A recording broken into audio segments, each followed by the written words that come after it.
Alright, sleepyheads, welcome to my Furry Protogen 3. And yes, this is gonna be a massive video, or long ass video. Yeah, let's go with that. Subscribe, like, comment down below. I've done the shilling. Now let's get back to the story, okay? What happened to Lance? Wait a minute. I don't remember. Oh, wait. Lance is the guy on the ice planet. It has been some time. It's not like I played that game. I played the second part yesterday. No. He left his planet. Correct me if I'm wrong. He absolutely left his planet. I was like, I convinced the man to skedaddle. Why did I name him Brizzy? Cause he be Rizzy? Oh my god, that's so dumb. Why did I name him like that? Yeah, it was quiet all around. So we are now enjoying. I don't know where we are. So quiet, it didn't seem right for a place like this. During the time I spent with Juno, I remember that's the main gal. Juno on this journey, traveling the galaxy, exploring planets. I realized one thing: silence never bodes well. Usually it meant something was waiting for us out there in the silence and deceptive calm. Juno was walking ahead of me, scanning the jungle as best as she could, but even that couldn't guarantee our safety. Damn! I kept kicking the freaking wall, man. What the heck? Did you hear that? Juno's voice broke through the dense silence, cutting through the jungle like thunder. Hear what? Juno's question made me slowly tense up with mild concern because with my imperfect ears, I couldn't hear anything. Once again, wait, wait. Furry peeps. Furries, Antros, Protogens, Skaties. Wait a minute. Oh wait, no, those are her ears. Correct me if I'm wrong. It's not the thingy on the face, on the thing, yeah? Yeah? Yeah? Why am I trying to pick a fight? Going back to the thingy-majiggy, Juno emitted a little hum, glancing around sharply. Exactly, nothing. Juno turned to me, looking over her shoulder. Are we actually recording? I'm sorry, there's a lot of like ifs and diffs, you know? I'm like checking. Okay, we're good. Juno turned to me, looking over her shoulder. It's a little too quiet here. I don't like it. I nodded, agreeing with her conclusion. Neither of us liked it, and I guessed why it was so quiet. Maybe that's just how this planet is. Silent animals? Juno said, "Are you dumb?" Not likely. There's an atmosphere here, my man, so sound waves should easily travel through it. But everything seems to have gone too silent. Not a single bug flying by. They must be sensing something we don't. That's why they're ever so quiet. Juno smiled at me. There you go again, making things tense. What? You started it. Damn, she's fine, man. We continued onward, in funeral silence, listening to every little rustle. But everything still remained eerily quiet. Quiet? Quiet. The heck, man? We walked several more meters forward, and I was just about to say something to Juno, maybe touch her shoulder to lighten the mood a little, you know? When suddenly we heard a roar. So close, I thought I'd go deaf. The silence, thick and heavy like steam, shattered and dissolved, and the wild noise of snapping branches and bushes being crashed or crushed by something enormous exploded around us. Something jumped right out of the dense jungle onto our path, its eyes burning with the hunger of a predator. Run! I shouted at the top of my lungs, grabbing Juno's hand, but it all happened too quickly. As much as I would love to help Juno here, I think we're the liability. Remember, this man ain't... He's not John Wick. He's not, freaking Jason Bourne, alright? He is not Alan Wake, the, freaking Alan Wake game, yeah. Oh, wait, am I saying that correctly? We tried to jump out of the way, but the monster was faster. What is this monster? Is it a bear? No, it's a jungle. It's gotta be a cheetah, a leopard, or some kind of a mixed hybrid. Juno didn't have time to react and knocked her off her feet, sending her rolling down a small slope. No, Juno! My panic scream was nothing compared to the noise that surrounded us. Juno, tumbling with the monster, managed to roll with the blow and kick it away with both legs. Recovering fast, the monster suddenly changed its mind and decided to go after the smaller prey. Me. I immediately grabbed my rifle, always securely slung over my shoulder, and opened fire. The beast looked like a massive mountain of muscle and armored skin. It growled menacingly while baring its fanged mouth. Its red, hunger-filled eyes were now fixed on me, making my heart drop. Can we see the monster? I'm a bit curious. What are the improvements in the visual novel? I want to see it. Let's go. I fired several times, but much to my horror, the rifle did nothing to it. The beast just got angrier, leaping from side to side, the ground shaking beneath its weight. Brizzy, run! I'm about. Juno rushed at the monster in a desperate attempt to keep it from reaching me, but it knocked her aside with a powerful blow from its hind leg. How large is this thing? It's like a bear? A zombie bear? I don't know. I'm like imagining things right now. Or was it Radiated Bear? It was from Metro Exodus. Exodus. Yeah.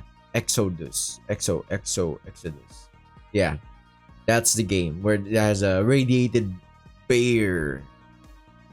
Very spoopy or scary actually. Bolts of glowing energy slice through. I'm sorry if I'm low energy right now. I'm like juggling stuff. Yeah.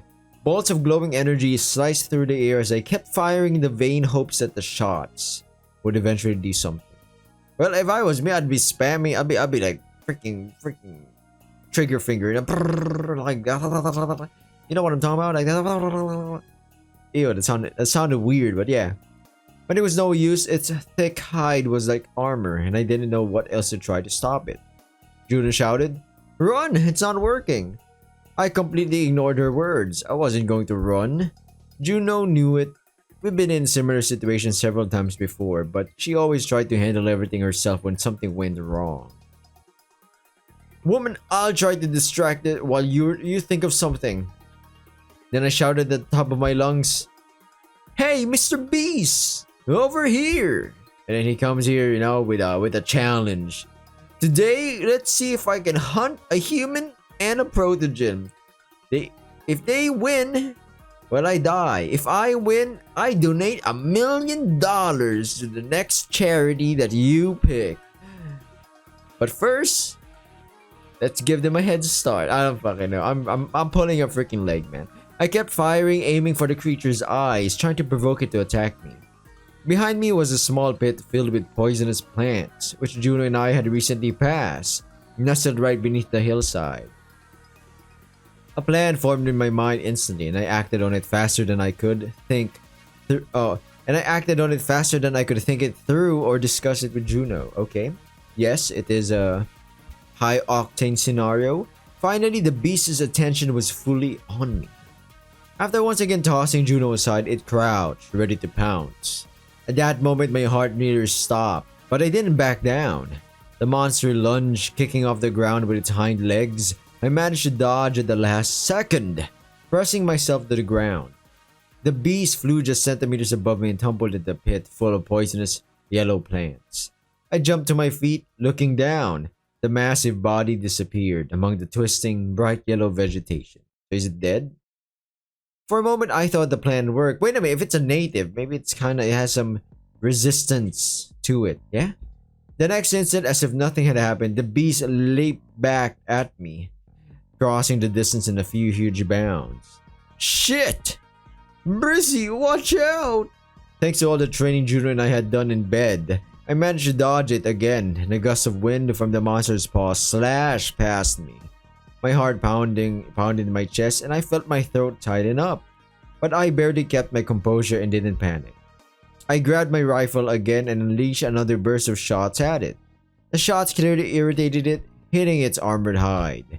It growled, preparing for another jump, one I probably couldn't dodge. Oh, this could be a thumbnail. But at that moment, Juno appeared from behind, and all I saw was a monster's massive head splitting in two from the cutting blow of her sword. Yeah, this could be the thumbnail. I'm not even joking. The beast gurgled blue blood and crashed to the ground. Breathing heavily, I also collapsed to the ground, trying to recover after the fight. We hadn't had battles like that in a long time, at least not with enemies this big. Are you okay, Brizzy? Juno, no, I'm tired. God, gosh darn, woman. Juno rushed over to me after wiping the blood off her sword. I nodded to let her know I was fine. Yeah, I'm good, not hurt. You? Completely fine. It just roughed me up a bit and ruined my hair. I smirked at her words. What a bastard. Juno smiled hearing my laugh. Tell me about it. No manners at all. Aw, at least they made up. It looks like the relationship has improved by a ton. I stood up, brushing myself off, and looked at the corpse. What do you think it was? Looks like a huge reptile. Oh, the lizard man?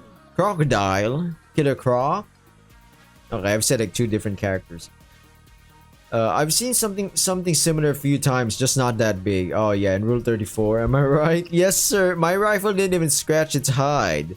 Why bother with them if they never work? My sword worked just fine. That's the good news. And what do you mean why bother? Most of the time they work. When was the last time they were effective? Couple of planets ago, we encountered a giant plant that could be easily damaged by rifles. But it was also easily damaged by the knife I had, so it's nothing special. Juno smiled at me again before turning to the monster and taking a blood sample. Well, at least she's more detailed. I think they put in more character details on her, you know. Okay, I got distracted by her muscles. Although she moved on from her research mission long ago and our priorities have shifted since we met, she never missed an opportunity to collect samples on any planet we visited. Alright, let's go. We need to keep moving. She turned back to me, tucking the sample vial into her backpack. I holstered my rifle behind my shoulder and then we moved forward through the endless, thick jungle. That's like Minecraft.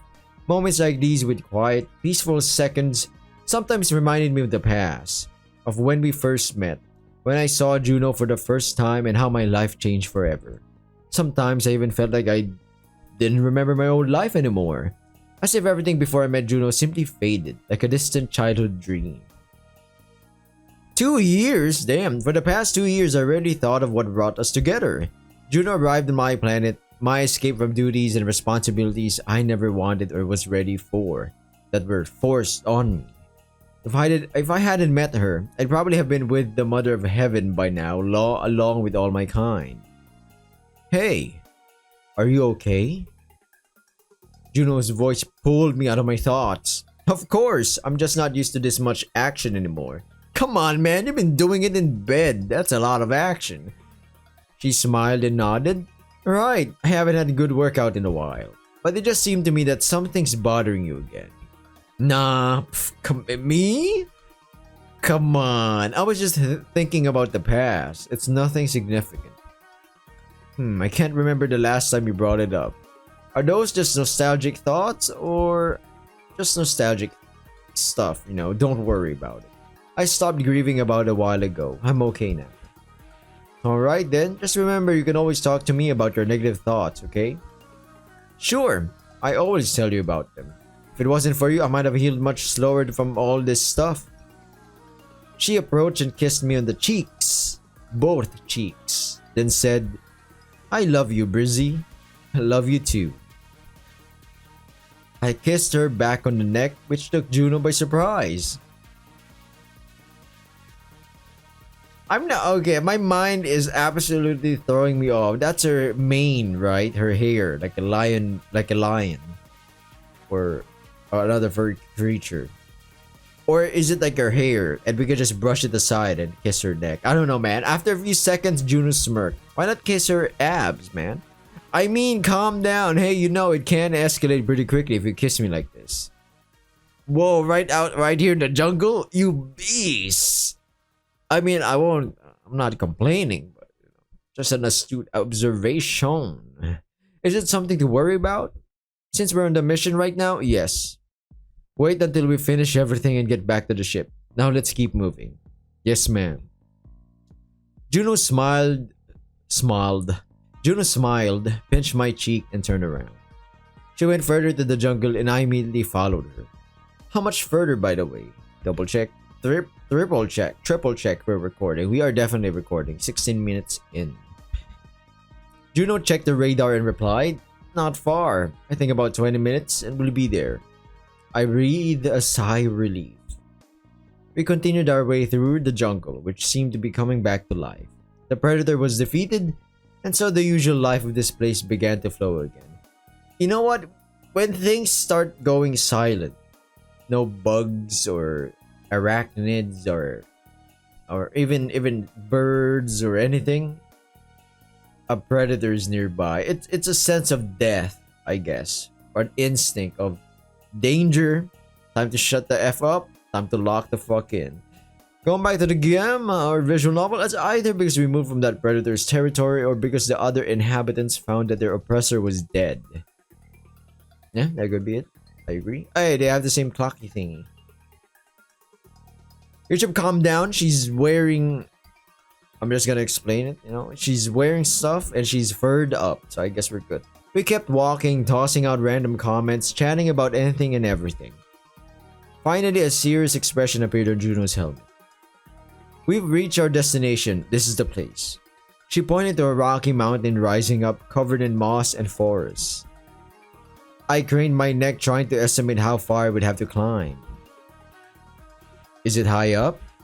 No, more like it's deep inside that mountain. But we'll have to climb up. There are no entrances down here. Not our lucky day, huh? Juno smirked and pulled 2 pairs of climbing hooks from her backpack. Don't worry, we'll be home in a hot bath soon. The thought of a hot bath with her made me groan dramatically. I hated climbing mountains. Juno had to spend a lot of time teaching how, and even though I could do it, I still didn't like it. I just wanted to get home as soon as possible, take off my dirty, sweaty, and blood-soaked clothes, wash up, eat, and finally rest. And maybe chat a bit with Pixie. I forgot we have Pixie. Not from Corrupted Kingdoms, calm down. That's another visual novel. But not the furry kind, but the monster girl kind. Leaning more on the human-like features, but they're not human. Still doesn't really describe them, because if I say not human, that's like, oh well, furries are technically not human. Scalies are technically not human. Anthropomorph furries, yeah, pretty much not human as well. Sighing again, I started climbing the mountain with Juno, digging the hooks into the hard rock. The climb took us about 15 minutes. The mountain wasn't very tall, but was pretty steep. At the top, we found what we were looking for, a small opening leading to the heart of the mountain. Juno secured the ropes and looked inside. Doesn't look too deep. Pause. But it's still better not to fall here. I grunted. I'll try to follow your lead. We started the descent. Juno went first and I followed after.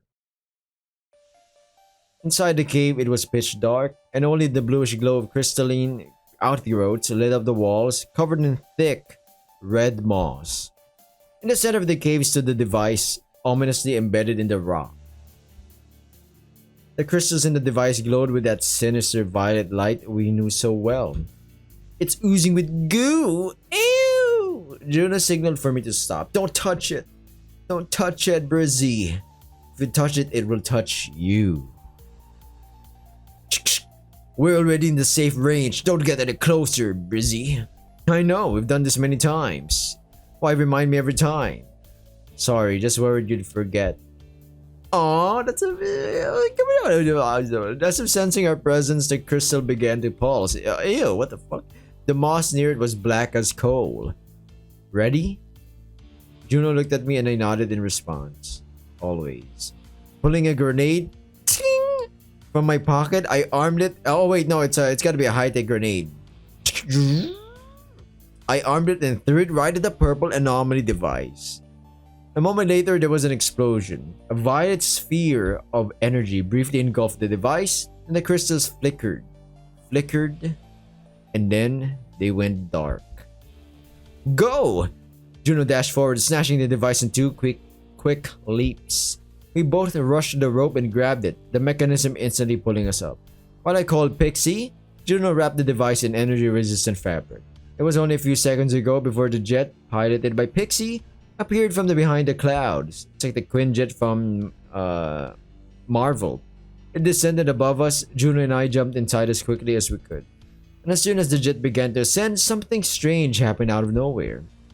Down below, right at the top of the mountain, where we'd been standing just moments before, a portal opened, glowing with a damn violet light. Although I didn't have time to see who came out of that portal, I already knew exactly who it was, which suddenly filled me with a sense of dread. The jet shot away at incredible speed, carrying us to the ship waiting in orbit.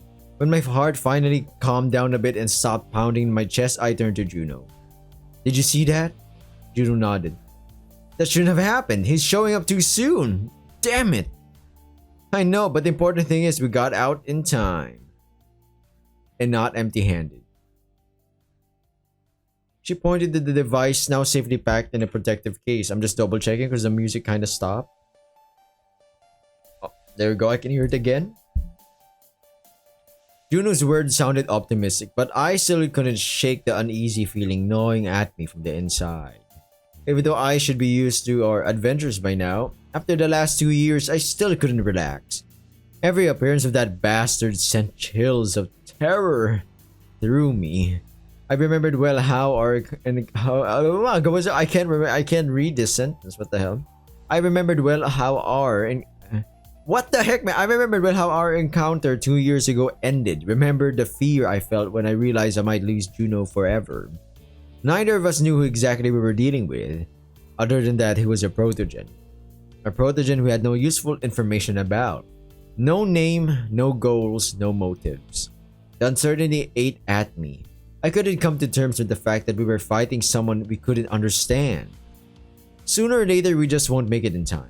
We have to do something about this. But we can't stop, can we? Juno shook her head. We can't. We have to collect as much of them as we can. But hey, it'll be alright. He won't catch us. A warm hand rested on my shoulder and I relaxed a little. Juno smiled, moving closer to me. Yeah, I hope so. It just pisses me off that he's always on our tail. Juno nodded in understanding.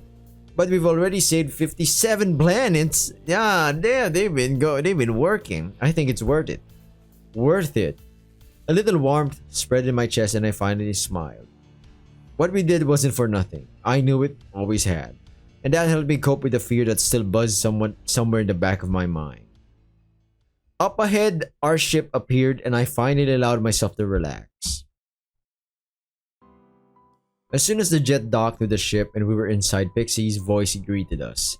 Juno, Brizzy, I'm glad you're safe. I can't do another voice for now. Before I tried to, right? Not for this visual novel, but for some other visual novels. Sometimes I can, sometimes I don't. What do you hear? What do you say? You know, it is what it is. Was the mission a success? Hell yeah, as always. I've already prepared a hot bath for you. Oh yeah, man, I'm wishing for a hot bath right now. Hearing that, I couldn't keep a happy grin off my face. Pixie, you are truly the best. Juno and I exchanged glances, and after leaving the device in the lab, raced each other toward the shower compartment. After we both cleaned up and settled down to rest in the main compartment, I found myself lost in negative thoughts again. About the portal, about the evil protogen coming out of it, about what to do with all of this going forward. We often discussed possible options, but none seemed reliable. Take trying to tame Archai, for instance. What made us think we could ever do it?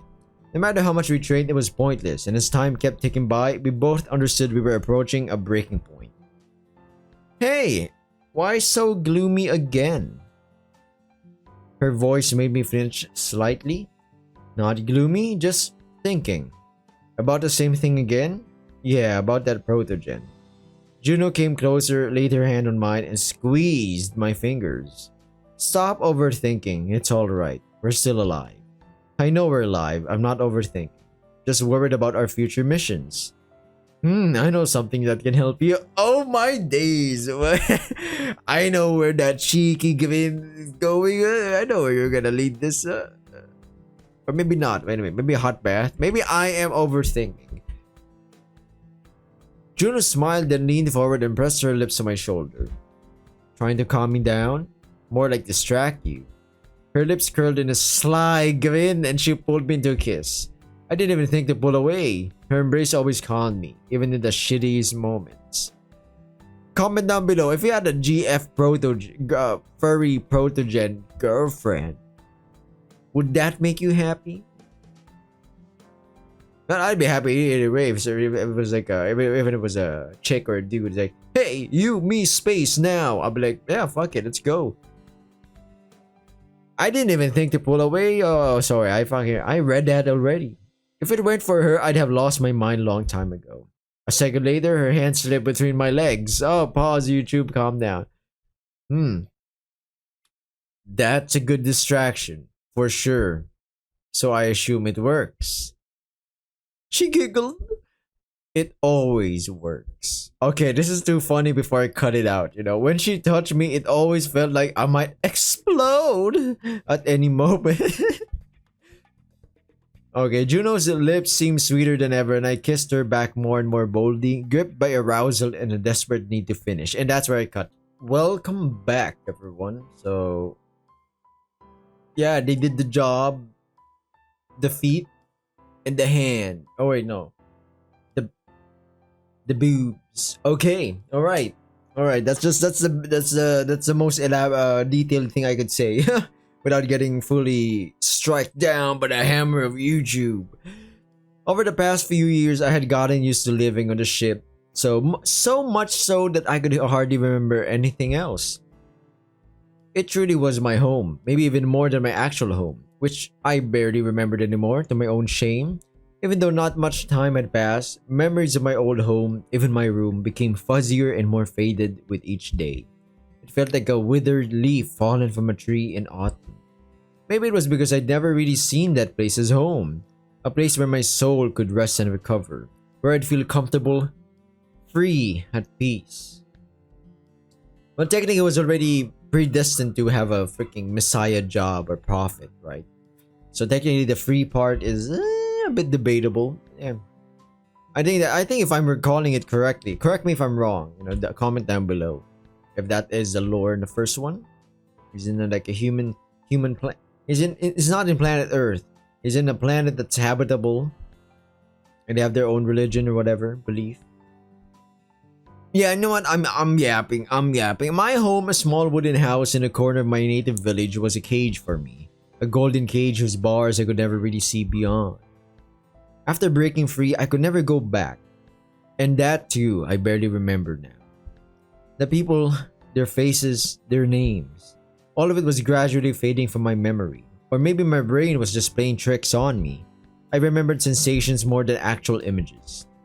I remembered longing for rebellion, how my whole being wanted to scream, beat against those golden shackles. Anger, resentment, despair, sadness, all burned brightly in my memory. Oh, never mind, he's retelling his story. So yeah, there we go. Yeah, I guess I'm right. But not the people around me. Not my old home. The decor of which I could no longer picture in my head. Of course, I remembered mom and dad, but even their faces were slowly fading in my mind. Maybe because of our last moments together. My mother, wasted by illness, her cooling body. It was like it happened in another life. A life I was slowly forgetting. Sorry? It was difficult to accept, but I was glad I had been forgetting it. I wanted to spend hours and days at the ship, not at my old house. This was the place I wanted to live my whole life. This was the place where I wanted to find moments of peace and comfort the unstable, dangerous life that Juno and I had chosen. We chose this life ourselves, and sometimes I still thought about it. About how things could have been different, about how we could have just flown off wherever we pleased and found a quiet and peaceful corner in the endless universe. That's true, they could have just done that, I'll be honest. Now, they did this whole hero crusade or whatever. I mean, it's very noble. I'm not shaming them. It's like, yeah, this is their decision. So, but they also had another choice, such as just fucking off in somewhere in the galaxy or universe where they could just explore. You know, it's a vast thing. The universe is always expanding until, I don't know, lots of theories how the universe would, implode or go back again to the center and then explode again. It's one of those things.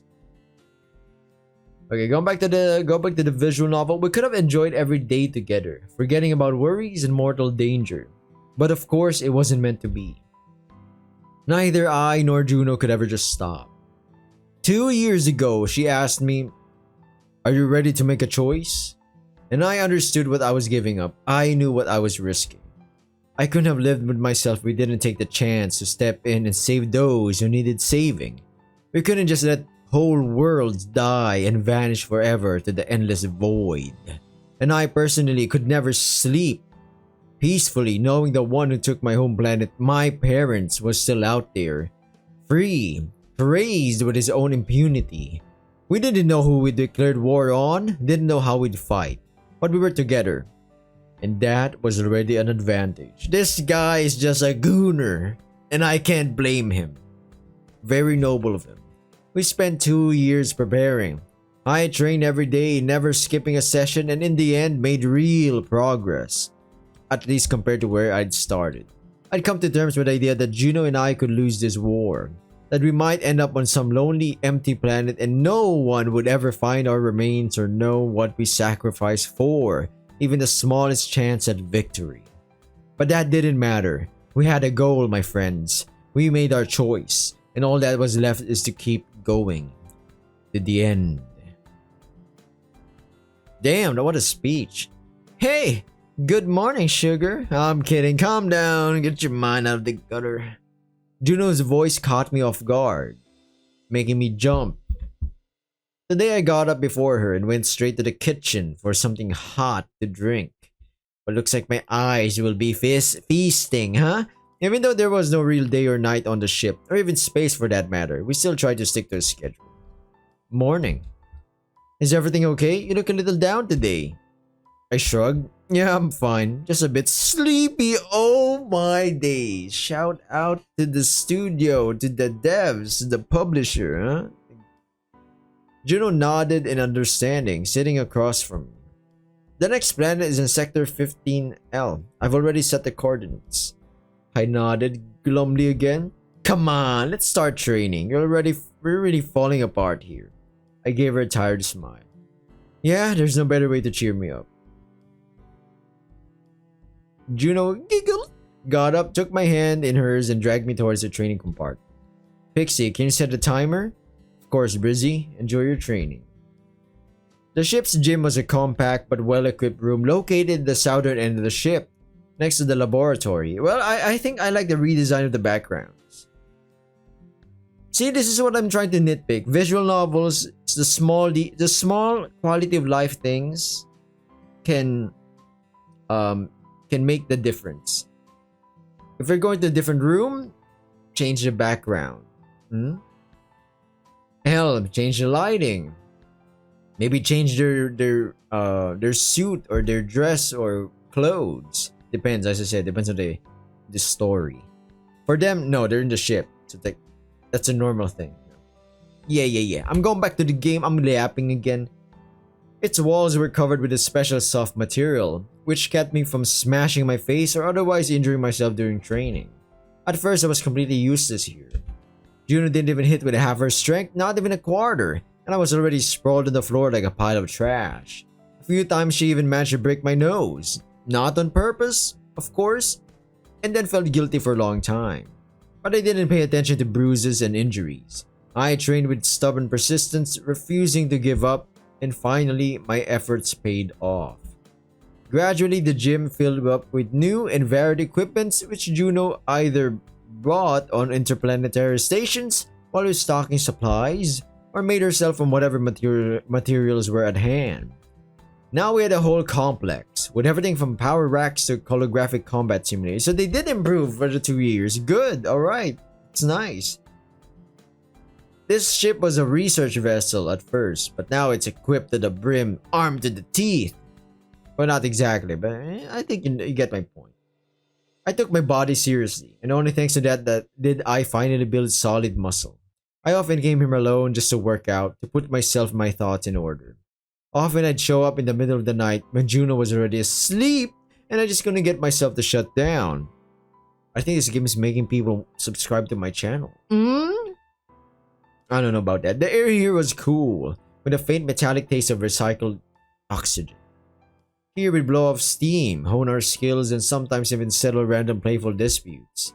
Of course, Juno was still stronger than me and could still easily kick my ass. But now it took her a lot longer, and we both considered that huge progress.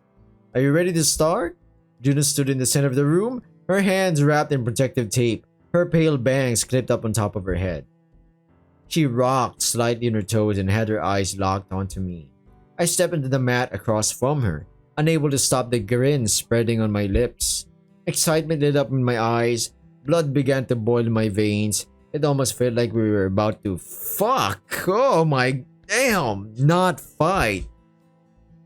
Wow, first interesting in a sentence like that, but there was something similar in the energy. It was the same passion. In the heat of sparring, there was no difference between a kiss and a well-placed punch. Are you sure you're ready for this, babe? I'm in good shape today. This cheeky mother trucker, man. You think you can handle this girl? You think you can handle this girl? Oh, come on, man. I couldn't help but tease her as I was rolling my shoulders and loosening up in preparation. Of course, it was all a joke. Let's calm down. If Juno wanted to, she could break every bone in my body with one punch. One punch! Power. Power.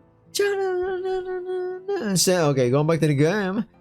I'm sorry, it's like midnight. That's on me. I'm not blaming anybody that I'm recording this. Rather, this is just on me. This is on me. I was like playing on. I played 2 different games.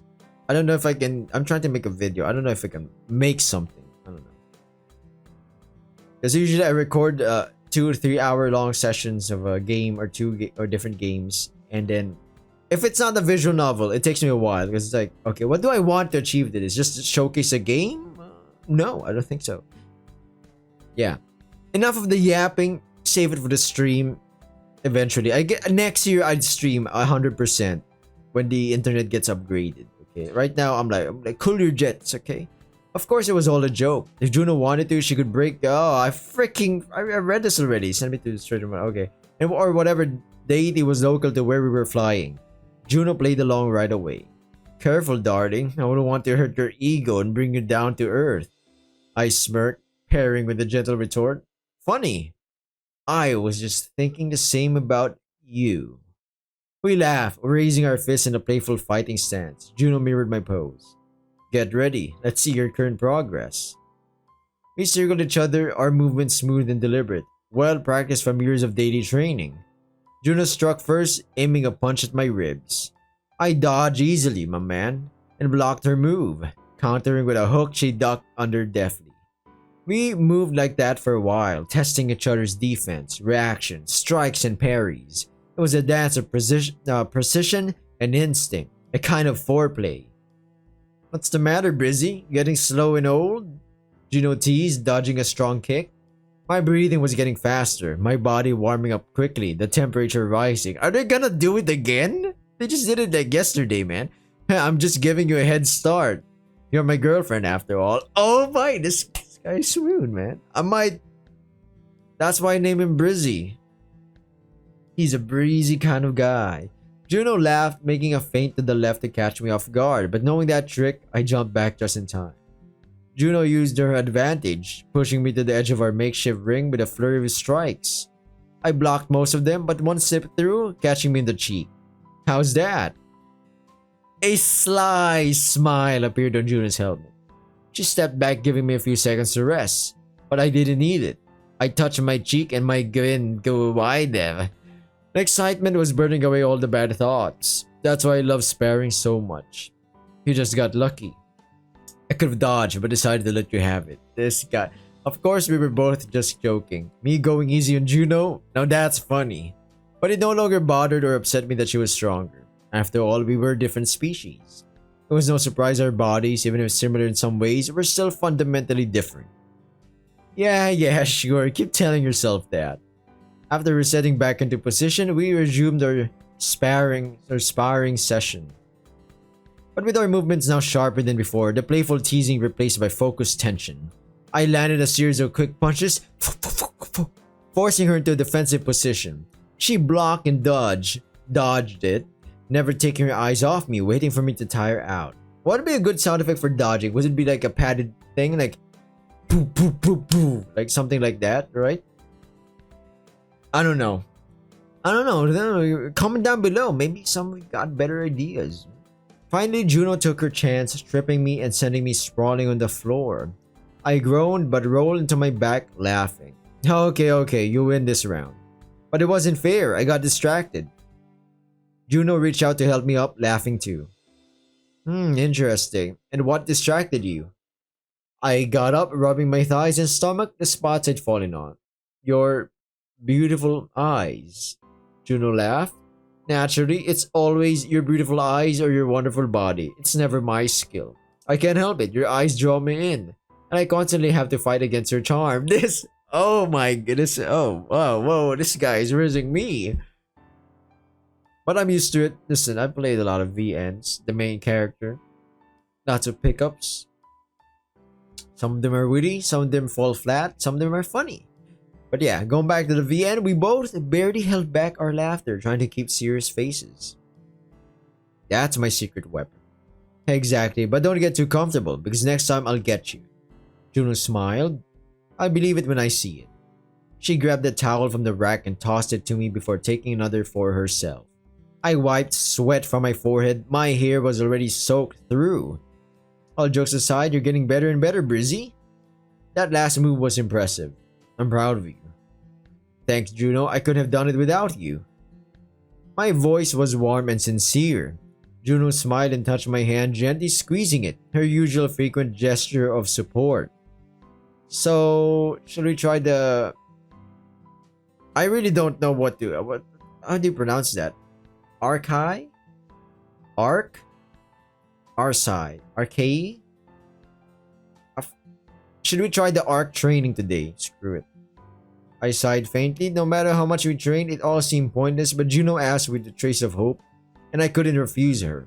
And I wasn't the one to give up this whole training thing. I complained, sure, but didn't quit. I hoped that all we needed was just a little more time. Yeah, let's do it. Most of these training sessions didn't involve any physical exercise. According to the guide Juno had found, you just needed to focus and listen to yourself. In other words, meditate. Which I was honestly crap at because my mind was always too busy with thoughts. I could never turn my thoughts off. I couldn't even imagine my head being simply quiet and nothing else. That's actually true, sleepyheads. Try this. Try to meditate. Focus. Try not to think. Pretty difficult. That's why most, if not everyone, tries to focus on a noise or maybe a thing, the rustling air, the droplet of water, or something. It's difficult. So instead of trying to think of nothing, which is pretty hard to do, if you can't do that, wow, props to you, my guy or gal. Good for you. But most people, like me, I tried it for like 10 minutes. My god, it's a struggle. 10 minutes feels like... I'm like, oh wow, I already did 10 minutes. Oh, it's not even freaking 3 minutes. Damn. Same thing with planks. The first minute, hell.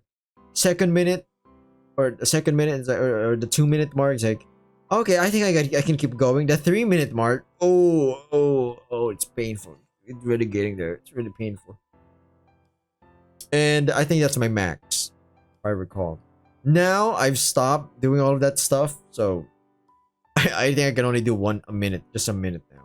I might have to gradually, step it up. Enough of me yapping. Let's get back to yapping for the visual novel. But I still did what I was supposed to do. Juno and I sat on the floor, crossing our legs, resting our hands on our knees, and closing our eyes. It's better not. Oh. We sat facing each other. I tried to focus on my breathing, calm my mind, just like our only guide instructed. For several minutes, we sat like that, in silence. Then I cracked my eyes open. Glancing at Juno, her helmet was totally dark, which always looked a little creepy to me. I squeezed my eyes shut again, sinking into my half-empty mind. The minutes stretched endlessly. I had no idea how long we'd been sitting there. At least 40 minutes, according to my inner clock. When I couldn't keep it anymore, I finally sighed with a tone of annoyed resignation. This is ridiculous. We're not getting anywhere. I didn't open my eyes, still pretending to meditate, even though I was itching to get up and hit the punching bag. Juno replied curtly, "Shh." I dramatically rolled my eyes behind closed lids. I've been sitting here for almost an hour. The only thing I've achieved is my leg going numb. Maybe if it stopped talking, you'd actually get somewhere. Easy for you to say. You're always better at meditating. I just can't do it. And my ass is also getting square. Meditation isn't something you're good or bad at. Just shut off your thoughts and listen to yourself. Everything's as it should be. You need to feel the energy inside you. Connect with it. I snorted irritably. I hated when something didn't work for me. Well, get in line, buddy. That's everyone living. I opened my eyes and said, maybe I just don't have any energy. Maybe you're the only one who does. Juno shot me another meaningful look. Stop it, Brizzy. Everyone and everything has this energy. It's in every planet, every tiny living thing. And in you too. So stop complaining and try to focus. Damn, we literally imagine her in our mind talking like that. I mumbled something unintelligible but grumpy in response, but still closed my eyes and tried to return to the exercise. Ouch, jeez, man. My god, the light. We've been doing this for 2 years, ever since Juno found the guide, thanks to Pixie, of course. According to the fragmented records we managed to get, meditation was supposed to be the tool for awakening the hidden energy. Oh, that's the energy, arc energy. Yeah, the energy was called arc. I'll just call it arc. Wait, isn't that like from Doom series or game? And according to the book, it was the key to understanding the universe itself. If the universe was a body, then Archai was its blood. Juno was sure Archai was in all of us, but I was skeptical. I didn't believe I'd ever be able to use it. What is this, a Kamehameha from Dragon Ball Z? Or from just Dragon Ball, the OG. You know, when Master Roshi was the one we were spamming that shot. Going back to the game, still every time I trained, my brain was always buzzing with thoughts and I wasn't really meditating. I was just sitting there with my eyes closed, listening to my own voice in my head. And after 2 years, neither Juno nor I had made any progress. She was better at meditating, but her efforts got her nowhere either. Deep down, I'd lost hope that Archai could ever help us fight our enemy. We needed another ace, but Juno didn't want to hear it. I tried to focus on my breathing, tried to imagine the energy my consciousness was supposed to access. I pictured a spark, a tiny flash of light deep in my chest. How it grew, spread through my body, connecting with the pulsing light, with the beating of my heart. But no matter how hard I tried, the spark stayed elusive, just out of reach. For the umpteenth time, I said, maybe we're doing it all wrong. We're doing what the guide says. And where do you get this guide anyway? How do we know it's not all nonsense? Hubbalahoo, huh? It's the knowledge available to protogens about Archai. Maybe protogens don't know anything either. Have you seen many protogens using Archai? Fine, so what do you think we should do? I don't know. Read a spell? Make a sacrifice on an altar? Haha, very funny, Brizzy. I don't think there's an easy way to do it. Well, this method isn't working either. I don't know, maybe we're just broken? See you broken dreamers? I'm kidding, I never finished that game, but I heard it was already finished, so I'm like, I might go back, I don't know, that game is a bit adulty even for YouTube and in my taste. We're not broken. We're not broken. We just don't understand something. And it's most likely there's something else that we're missing here. Yeah, that's what I'm saying. Look, I'm all for self-improvement, babe, but I feel like this is a waste of time. We really need to come up with a plan B. Pause, because right now we're counting on something that we don't have. After just a few seconds, Juno sighed mightily and reluctantly agreed. Okay, let's call it a day. We'll think about something later. Great idea. They've done this for 2 years straight? Damn! That's commitment and discipline. I'd do this for maybe a month or 3 months. And then it'd be struggling the 4th month onwards. Going back to the game, Juno stood up from the floor and I carefully followed suit afterwards, stretching to loosen my stiff muscles. But I still think we should try to learn how to use this energy. That bastard managed to use it, so we need to figure it out how we can too. That's true, the purple guy did use it. After taking a moment to think back on the first encounter, I recalled the main reason as to how he was able to use Archive. What if we need to, I don't know, destroy planets to do it? Juno was silent for a few moments. No, I don't believe that's the only way. I'm sure there's a way to tame it without destroying something. Or maybe we're just chasing crazy hopes. Not everything in those ancient records might be true. I shook my head. It's just we're risking too much, hoping for a miracle. Hoping for a miracle is a bad plan, Juno. As a scientist, you should obviously know that. Juno shrugged. But fuck you, I'm kidding. Maybe, but I'm not ready to give up. I know. Me neither. How about we shower and eat? How about I eat you and shower? Oh my goodness, you guys and gals, calm the fuck down. Okay? A slightly tired smile appeared in my face. Now that's more like it. We left the gym. Pixie told us he'd already prepared a bath. But for some reason, I couldn't shake the feeling that we were missing something.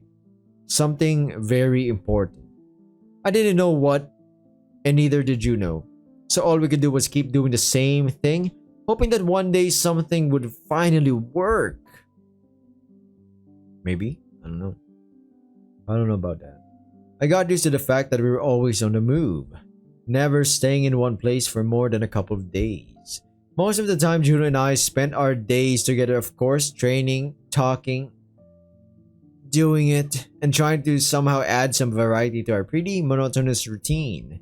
When all the required tasks were finished, we usually occupied ourselves with video games. Oh yeah! We had tons of them. They were both modern and old simulators, some of which were at least a couple hundred years old. Long forgotten games we had picked up at stations where merchants brought them from every corner of the universe. I liked those old games the most. There was something special about them, an echo of distant civilizations, some long since extinct. We played in silence, passing the tablets or controllers back and forth. If I felt especially lazy, I just watched Juno play. It was routine. This was how the hours and days passed on the ship. Juno won more often than I did, but I never cared. Seeing her carefree happiness was over such nonsense was nice. Our next stop was a planet in the nearest solar system, called Ilona. And according to Pixie's calculations, the trip there would take about 3 days. The next morning, Juno and I had breakfast separately. I slept badly and got up later than usual, and Juno had spent half the night in the lab again. When I walked into the kitchen, because she is a woman after all. Oh, calm down. I'm okay. That's a joke. Go make me a sandwich, Juno. But yeah, going back to the VN. When I walked into the kitchen, Juno had already finished eating and was sitting at the table with a tablet in her hands. Anything interesting? Juno looked up at me. Good morning, Brizzy. Well, let's see. There's indeed something interesting. Come here. I sat down across from her, pulling my meal closer. Juno snorted and turned her tablet toward me, opening her notes. I started eating while scanning the data, apparently collected last night thanks to Pixie. Despite my experience, I still only half understood Juno's notes. What's this? Data on our next stop. My sensors picked up an anomaly on this planet, Astara 3 in the Ilona system. It's one of 2 planets orbiting a parent dwarf star. I nodded, looking over the map and the star system diagram. Oh damn, he actually knows some stuff now. Alright, let's go there. Come on, man, yeah. There's something unusual about this planet though. Hmm? Juno projected that hologram, a greenish spheres appeared before us. Before us? What the fuck? Why are my actions changing left and right flickety spick, you know? The thing is, this planet has been considered uninhabited for a millennia now.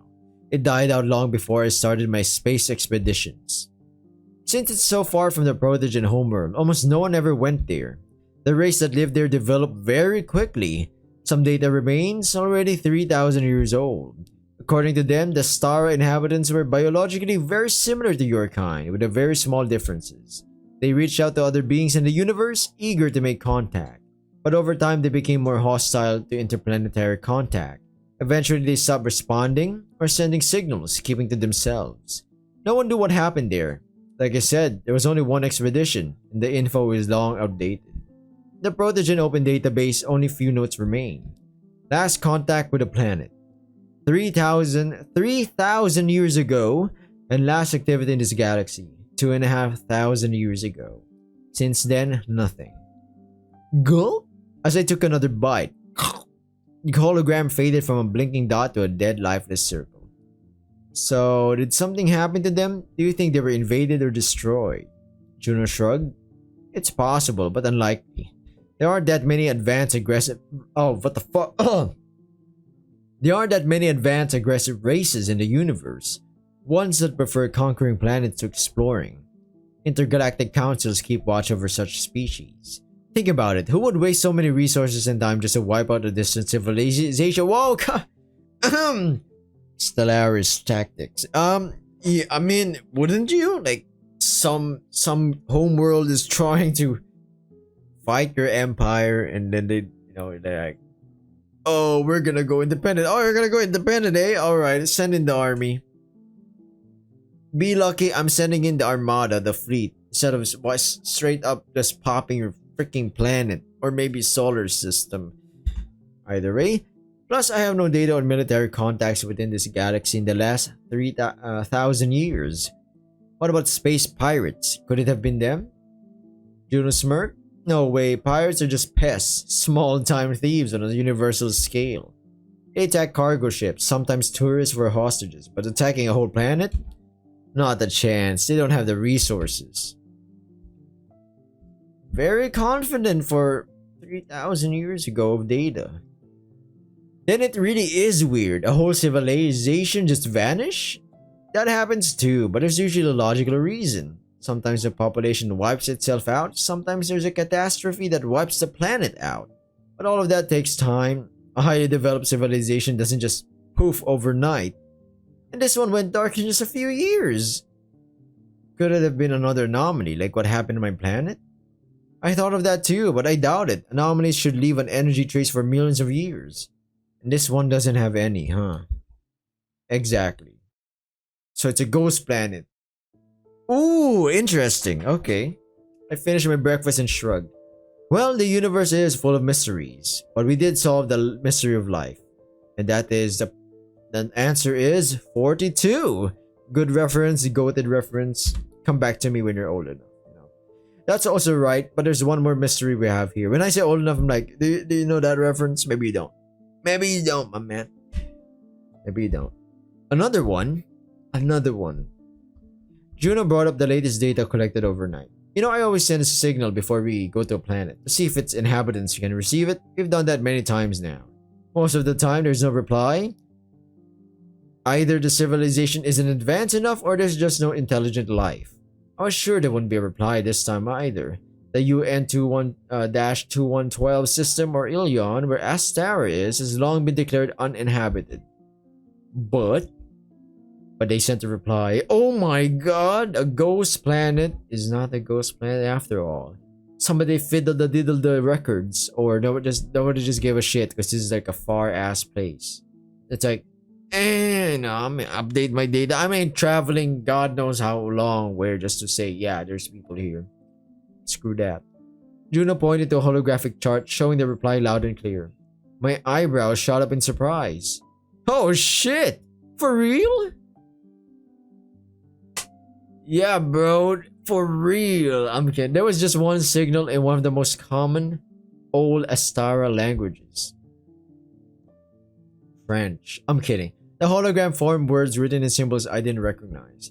Juno kindly translated them. This is Vala. The planet is closed to visitors. Please turn back. What the hell? And what's Vala? Is it the planet's name? Juno sighed. No idea. I tried sending more signals but no reply. I checked if we could connect to their satellites, but there simply aren't any. Yeah, they're in stealth mode. They just don't want to bother with people. The only other explanation I have, they are in some kind of stealth mode. Do you think someone could have settled on the planet? No idea, but we'll have to be careful. It would be really bad if there was an anti-air system and we ran into it. Juno snorted. And because of that, we should run a technical checkup on the ship and the jet. I've noticed that some systems aren't working as they should, and we don't want any unpleasant surprises. Pixie will analyze the ship systems for the next day, and I'll check the equipment. Let's hope we find any problems before the expedition. Alright, I'll help you. Then we'll train if you don't mind. Juno smiled and nodded, and we got to work. My god, they're horn dogs. They'd been banging and training and banging for 2 years. Almost the entire day was spent preparing for it, but I can't argue because she is hot, so it's like, I understand this. Almost the entire day was spent preparing for the new expedition. Every couple of hours, Juno tried sending more signals towards the Stara, but none got a reply. She took care of most of the equipment. After all, she knew way more about it than I did, despite my efforts over the last couple of years to learn ship mechanics. You can't just learn rocket science in one go. It still didn't come easy, just like all the sciences I'd once never even heard of. My civilization just never advanced enough to discover them. While she was busy, I decided to clean up just to stay occupied and be useful. Our ship was big and needed constant upkeep, and even though Pixie handled most of the maintenance, Juno and I still had plenty of chores. I spent the next few hours cleaning the cabin while Juno disappeared into the lab. We had lunch separately too. She ate in the lab and I grabbed a bite before heading to the gym alone. We almost never skipped training, but sometimes I had to go solo while Juno was busy with more important things. So he's lonely? Damn, son! She's tired. That's how most of the day went. By evening, we met up in the kitchen again. So, how'd it go? Damn, she looks tired. I think I'm done with most of it. The engines are running at 78% efficiency. Not bad for a ship that's been through as much crap as ours. I raised an eyebrow out of slight concern. Only 78%? Why so low? Minor plasma flow fluctuations. I'll recalibrate the injectors later. Nothing to worry about, but we'll need to visit the maintenance station soon. We fell silent, settling in for a short break. We'd visited the maintenance stations a few times. They were huge platforms, the size of a planet, inhabited only by robots. Fucking clankers, I tell you. You could just refuel and repair quickly, or stay for months if the ship needed major work. Hopefully that wasn't our case. You know what I was thinking? What? I'm so sick of frozen food. Let's cook something ourselves. Aw, ain't that nice? Juno sounded genuinely enthusiastic despite her fatigue. Someone's dog is barking. I don't know if the mic is picking it up. Who knows? I raised an eyebrow. We hadn't cooked much in the last 2 years. Usually we bought frozen food at stations and Pixie handled the cooking. The food was varied since we shopped in different galaxies and each had something unique to offer. So the galley was well stocked with rations and a few crates of frozen food managed by Pixie and not requiring any culinary skill. Cooking from scratch in a spaceship was always pretty energy intensive, and it was easy to ruin unfamiliar or totally unknown ingredients. But since Juno wanted to try something new and more ambitious tonight, I don't mind, not one bit. But just in case, I asked, "Are you sure this is a good idea?" Juno was all fired up about it and soon came back from the cargo hold with a box of supplies from a station we visited recently. Yeah, I'm sure. I'm already sick of Pixie's culinary masterpieces. No offense, Pixie. Immediately, Pixie's voice sounded overhead. I'm not offended, bitch. Totally. 100%. Damn. Clankers, am I right? Anyway, these are vegetables and fruits from the planet YHQ-11, which is famous for its root crops. Interesting. A smile lit up Juno's helmet. We started cooking, though I did most of the work, mainly because my planet actually had a culture of food preparation. But on the Protogen homeworld, cooking was considered a menial task, that was beneath the protogens and their creators. And because of that, Juno had never needed to cook thanks to having access to advanced technology. Technology, huh? She knew what it was, understood the concept. Many civilizations in the universe had cuisine, and she'd studied them for years. But she could still mess up even the simplest things. I didn't mind, of course. She was trying hard, trusting me to take the lead. I didn't exactly know how to cook either. I'd never been allowed to, but I'd seen my mother cook. I knew what it was. They're fucking cook my. They've never scrambled an egg or something. They're about to get their mind boggled. That's for sure. That's for sure. For me, it wasn't just words in a catalog. It used to be an ordinary part of my people's life. In the end, we even managed to pull it off. In front of us were 2 plates, full of something strange, but at least it smelled good. You think it's edible? Juno grinned slyly. Only one way to find out. I jokingly squeezed my eyes shut as if I was about to swallow poison, and finally took a bite of the food. To my surprise, it turned out pretty good. We started eating, discussing the unusual flavors of the dish as we went. Pixie didn't miss a chance to add a remark. Now we'll see if you get poisoned or not. Keep in mind, I might not have the right medicine for this kind of poisoning. Juno and I laughed. Sorry, Pixie, I promise we'll eat your food tomorrow. After dinner, Juno tried a few more times to contact Astara while I cleaned up the kitchen. When it was time to sleep, I found Juno on the command deck. She was sitting in the captain's chair, staring out at the vastness of the universe with her tablet in hand. Nothing? Again? Juno looked at me over her shoulder and shook her head. Nothing? Just silence, as if I imagined it all. I nodded, sitting down beside her in the neighboring chair. The navigation panel glowed with a gentle, muted light. I asked quietly in the setting silence. Do you think we'll find anything on this planet? I'm pretty sure we will find something, I just don't know what. Juno shrugged, still gazing at the stars. Nothing, I suppose. Not anyone? I snorted. Don't worry, we'll be ready. Maybe if someone's out there, they won't be hostile. Hard to say. The reply was pretty hostile, like a warning. Well, that's the spirit of an adventure, isn't it? The unknown. Exactly. Well, unless we get atomized. I looked at her, a faint smile on my lips. Since when are you the optimist? Hey, that's my job. Juno giggled back. We both watched the stars, enjoying the silence and the soft, familiar hum of the ship. I just wanted to be prepared. I don't want anything to happen to you. Aww. Aww, can we get an ooh? This planet is the ghost. Honestly, this planet scares me a bit. Oh, come on, you're not afraid of anything. Besides, we've come too far to be scared now. We'll handle whatever's waiting for us. Juno didn't reply right away. Instead, she turned her gaze back to the stars, her expression thoughtful. Yeah, I guess you're right. Maybe it's just an echo signal lost somewhere in space. You told me that's possible. Juno smiled again. Well, in space, anything is possible. We sat in silence for a while, the hum of the ship a gentle background for our thoughts. Here in the endless universe, it was easy to feel small. But in moments like this, with stars stretching out before us in the quiet company of each other, it was also easy to feel like part of something bigger. Bigger. Trigger. Bigger. Luger. Ginger. What else? In the morning, we met in the main compartment. Juno was already at the helm, carefully tracking any changes, any fluctuations outside, anything that could indicate danger. It had been a long time since we'd prepared this thoroughly for a new planet.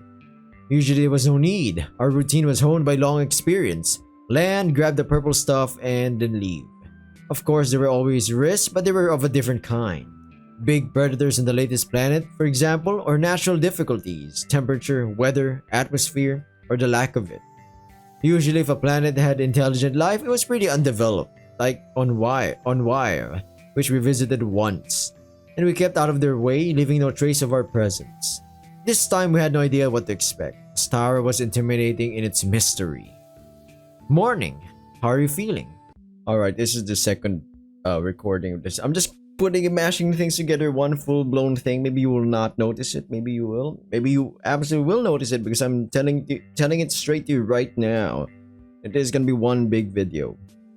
I just can't recall if I read that before. Oh lord. Yeah. Juno smiled at me. Fine, we're an hour out, by the way, already in their star system. I looked ahead. Our ship was cruising steadily toward its target. To the right, the system's parent star shone. I looked over the navigation panel reading. Ilion. It's gotta be Ilion. It's not. Or is it Ilion? Ilion 1-8. Sounds pretty cool. I don't know. Somebody comment down below. Well, how do you pronounce that, huh?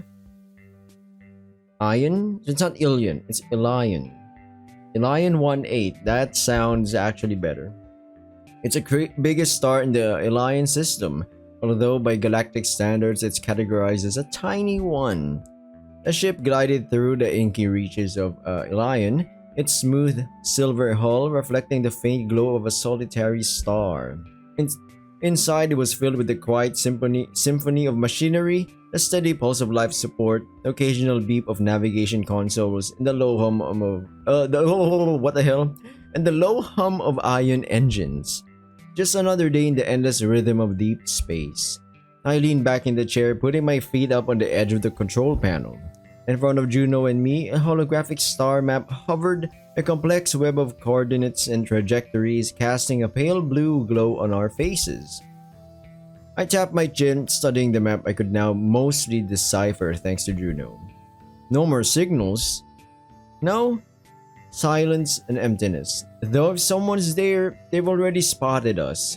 We're in radar range. So it's a dead planet. Well, based on the last report. But someone has an automatic radio or broadcasting system. It's either that or there's actual people living there. We watched the radar screens in silence. That mysterious signal Juno had caught a couple of days ago still bothered us. We were both on edge. Pause. Because of that, the planet had been considered dead for so long. Ahead in the cosmic blackness, the planet was now visible. The side we were approaching was dark. It hung in the void, utterly silent, adding to the gloom and anxiety. Juno had run a series of detailed scans and surface mapping, double-checked the ship's systems to make sure it would be ready for a quick takeoff if needed. But she still looked tense. I'd never seen her like that before. I was used to being the pessimist and Juno the optimist. A perfect balance. Juno pressed the button on the control panel, playing the message. A high melodic female voice calmly warning us in a language I didn't know. Juno snorted. A couple hours ago, I detected a few objects around Astara, probably old satellites. There's also a wandering asteroid in Sector 7, but otherwise nothing. I shook my head. If they wanted to attack us, they would have by now. We're really close. In half an hour, we'll enter the atmosphere. Speaking of that, Juno touched the control panel, her fingers moving over the holographic interface. Interface? Did I read that? I read that as a retard. My goodness, interface. What? How could I forgot to read that? Approaching the target. All right. Slow the engines, Pixie, and prepare the jet. All set. All right, let's get in there. Let's skedaddle. Let's skedaddle, gang. The atmosphere is stable, which means we can breathe there without helmets. Gravity is normal too. I nodded, tensely watching the massive stony sphere. Now so close it seemed we could touch it. Anything suspicious? Juno smirked. Other than everything I've already mentioned? No energy readings, no movement, at least nothing on the radar. I got up from the chair. Time to get ready to head out. The ship glided forward, placing itself in orbit of the planet. The engines dropped to a whisper. Juno got up too and we headed for the jet. Once loaded up, we changed into our mission outfits and double-checked our gear. The jet moved forward, diving into the atmosphere. Bars. We sat in our seats, eyes glued to the massive view screen. Pixie's voice cut through the muffled jet noise. I can't believe I'm mentioning this now. Every game this studio has, or visual novel this studio has produced, is leaning on more on the storytelling side, not on the game features make your own choices matter side. But then again, it's a visual novel, so it still fits right, in the bill. I don't know. I'm like thinking. I was about to complain about it, but then I was like, you know what? Okay, fine. It is a visual novel. Could it have been better? Maybe. Yeah. But I'm giving in. I'm giving in. I'm giving in. I'm not doubling down. I'm giving in. Yeah. Yeah. This is a visual novel through and through. It's whatever the studio, indie dev or team or person, it's on them if they want to add on all those other things that I mentioned. But yeah, going back to the thing, temperature ranges from mild to tropical depending on the region. No signs of intelligent life detected. What about the radar? Where do we land? Southwest. That's where the device is, but the radius is pretty large, almost 100 kilometers. I frowned. Why so big? No idea. Should have narrowed when we got closer to the planet. Judas started fiddling with the control panel again while I watched. The cloud parted, and at first it looked like we were heading for barren stone mountains, a blurry gray-brown mass from a distance. Oh my goodness, it's actual cities! Whoa, look at that! But as we drew nearer, I realized they weren't mountains. They were enormous, towering structures. It reminded me a little of the trash mountains on UQ. How do you even pronounce this? 222XJ? The planet that Senna lives on. Lives on, but only from afar. Lives on. Okay. The closer we got, the clearer the buildings became. Are those buildings? She frowned. Yes. A city? Or what's left of it? Can we land here? We'll set down the roof here. The jet shuddered. It slowly settled on the flat roof of a massive high-rise like the ones I'd seen on some planets we'd visited for supplies. As Juno had told me, these were homes. Each could house thousands upon thousands of living beings. Pixie repeated. No signs of biological life detected. So it is a ghost town. The jet landed, we got up and headed to the hatch. Juno looked tense, worried, and now I understood why. This place truly felt strange. We both had a bad feeling. Stepping out onto the roof, we looked around. All we could see were more rooftops, just like this one. We'll have to walk from here. I don't want us crashing the jet into something. Oh wait, are we referencing something? Wait a minute. The landing wasn't exactly smooth. Strange that the anomaly device is hidden here. It's the center of a huge city. Usually they're in the remotest corners of planets. Maybe because there's no one living here. But then what's the point? Or maybe that is the point, because no one lives here, but it has energy or whatever. Juno shrugged. Well, there's no one to hide it from here. Yeah, I guess that's proof enough that no one's here, but it's still kind of spooky. It's like one of those Nuke's top 10s, you know? I keep referencing the guy. I don't know why, but it's one of the, or maybe Scary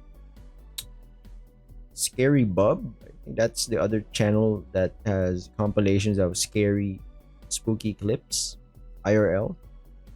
Going back to the thing, I walked to the edge of the roof. Once again, the edge word is like I'm like a sleeper agent. Every time I hear it, I'm like, whoa.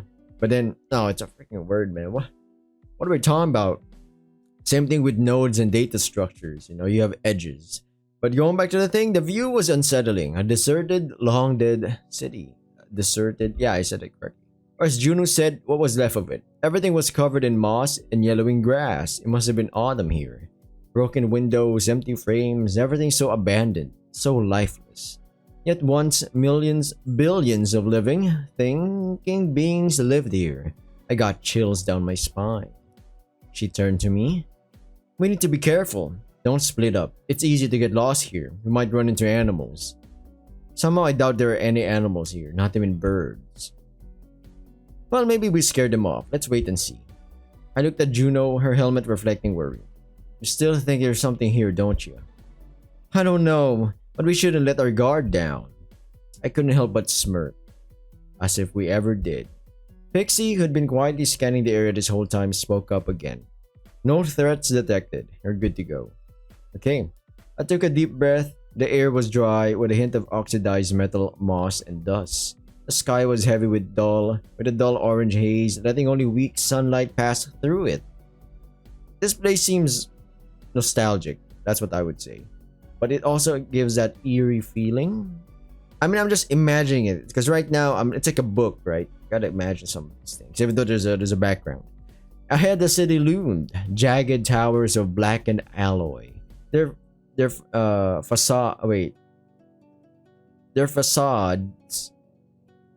It's facades, right? Warped by time, leaning like broken teeth. Half-collapsed bridges spanned the empty chasms that used to be bustling streets. Now only the wind wandered through the ruins. We'd never seen a planet like this before. Usually it was just islands of nature in the endless cosmos. But here too there was once life. But little of it remained. Once before, this place had teemed with light, voices, the hum of civilization at heights my kind couldn't even imagine. Now it was all gone. The whole planet turned to lifeless stone. A grave we were now walking across. Hard to believe anyone ever lived here. Yeah, I don't think much time has passed since everything died out. Maybe even a few hundred years. Time's a relative thing in space. Doesn't look like there was a war or anything. All the buildings are intact. If someone had dropped a bomb, those massive towers wouldn't have survived. Maybe it was a bio bomb. Juno's radar beep. Good news, the radius dropped to 10 kilometers, so we're gonna have a walk. Why the sudden drop?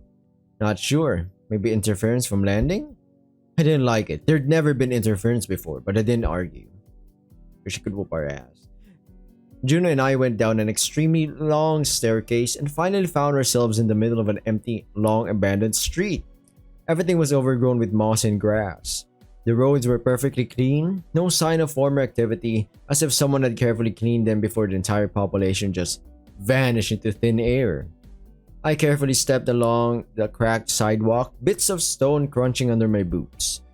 Odd. Doesn't look like a massacre, more like everyone just fucked off, I guess. Juno snorted. Left the planet? We kept coming across signs, faded almost white with age, written in intricate looping script, the language that once echoed through these streets. Have you ever heard of something like this? A whole planet just vanishing? Juno shook her head. No, I've never heard of anything similar. I think I could. Reminds me of the series Firefly. I haven't finished it, but I kind of spoiled myself by watching an explanation video. There was a planet, but then they got experimented on. The virus turned 99.9% of the population. They're peaceful pacifists, or rather pacified into people that have no rage, no anger, but no emotions. I guess that's what happened. I'm not exactly sure, but some of them just decided to just, lie down and die. While the 0.1% of the population became the Reavers, it's like the rage virus. That's what I think. That's my basic explanation of what happened in Firefly. You said yourself they were advanced. Why didn't they send a distress signal? Maybe they're afraid other races would find out what kind of mess a star was in and use it as a chance to take over. Maybe the locals were real paranoids, always thought someone was out to get them. In any case, we have to keep moving. Juno nodded and we kept going, moving almost silently through the dead streets. The city watched us in silence, its dark, empty windows like eyes. As we moved forward, we saw no sign of life. You were right, this place is really creepy. She smirked. Told you, there are a lot of ghost planets in space, most of them unknown, but this one, I don't know why, but I feel like there's something here, just a hunch. Did you notice we haven't seen a single living thing? No birds, no bugs, nothing. That's weird too, even though there's still some sort of plants here. I agree, there's plants, but there's no, other creatures? Don't tell me the plants are alive, that's kind of spooky. I remember another horror movie about that. I forgot the name, but it was like an Aztec-ish. I'm not exactly sure if it was an Aztec or it could be Mayan temple. Either way. But but the plants were alive. It eats people. It was kind of spoopy. Going back to the thing, we kept moving, following the radar. The city was enormous, and I almost regretted leaving the jet behind. Suddenly, I stopped, catching a silhouette out of the corner of my eye. Juno? What's that? I pointed to a figure standing motionless on the sidewalk. Is it a statue? No freaking way. My hand instinctively went to my rifle. Juno tense, moving toward the target. We approached, and I felt a wave of dread. Damn, it's just an old robot. This shadow, I could see it really was an old, long-dead robot, like a humanoid lump of metal. Who left it here? I think the robots remained after the population died out, and they just broke down over time. Like Wall-E?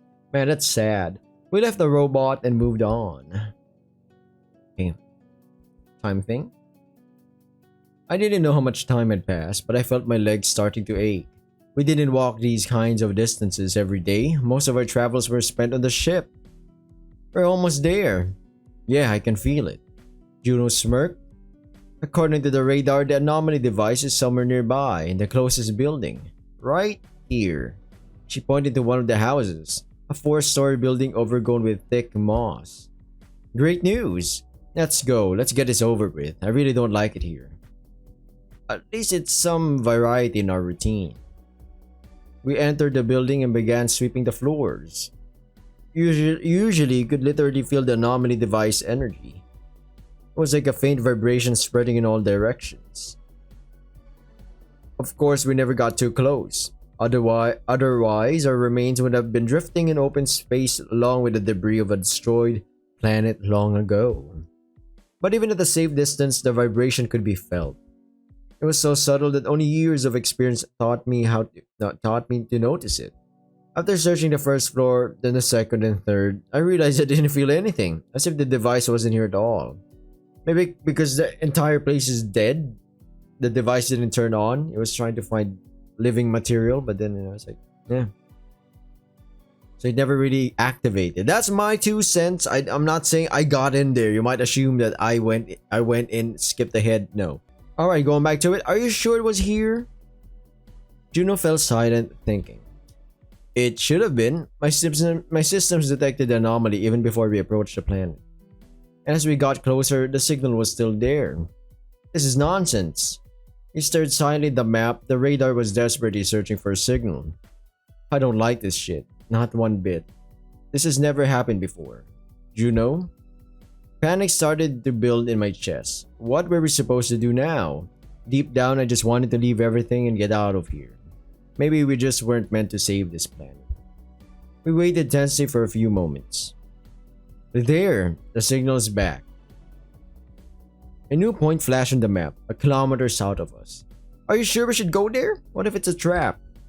Doubt flashed across Juno's helmet, but only for a couple of seconds. I don't think so. Maybe the radar is just glitching. Either way, we can check that spot. It's not far. If we don't find anything, we'll call the jet. The radar had never glitched before, but I kept quiet about that to avoid adding to the tension. What if that bastard's waiting for us there? We're not ready for a fight. Juno sighed.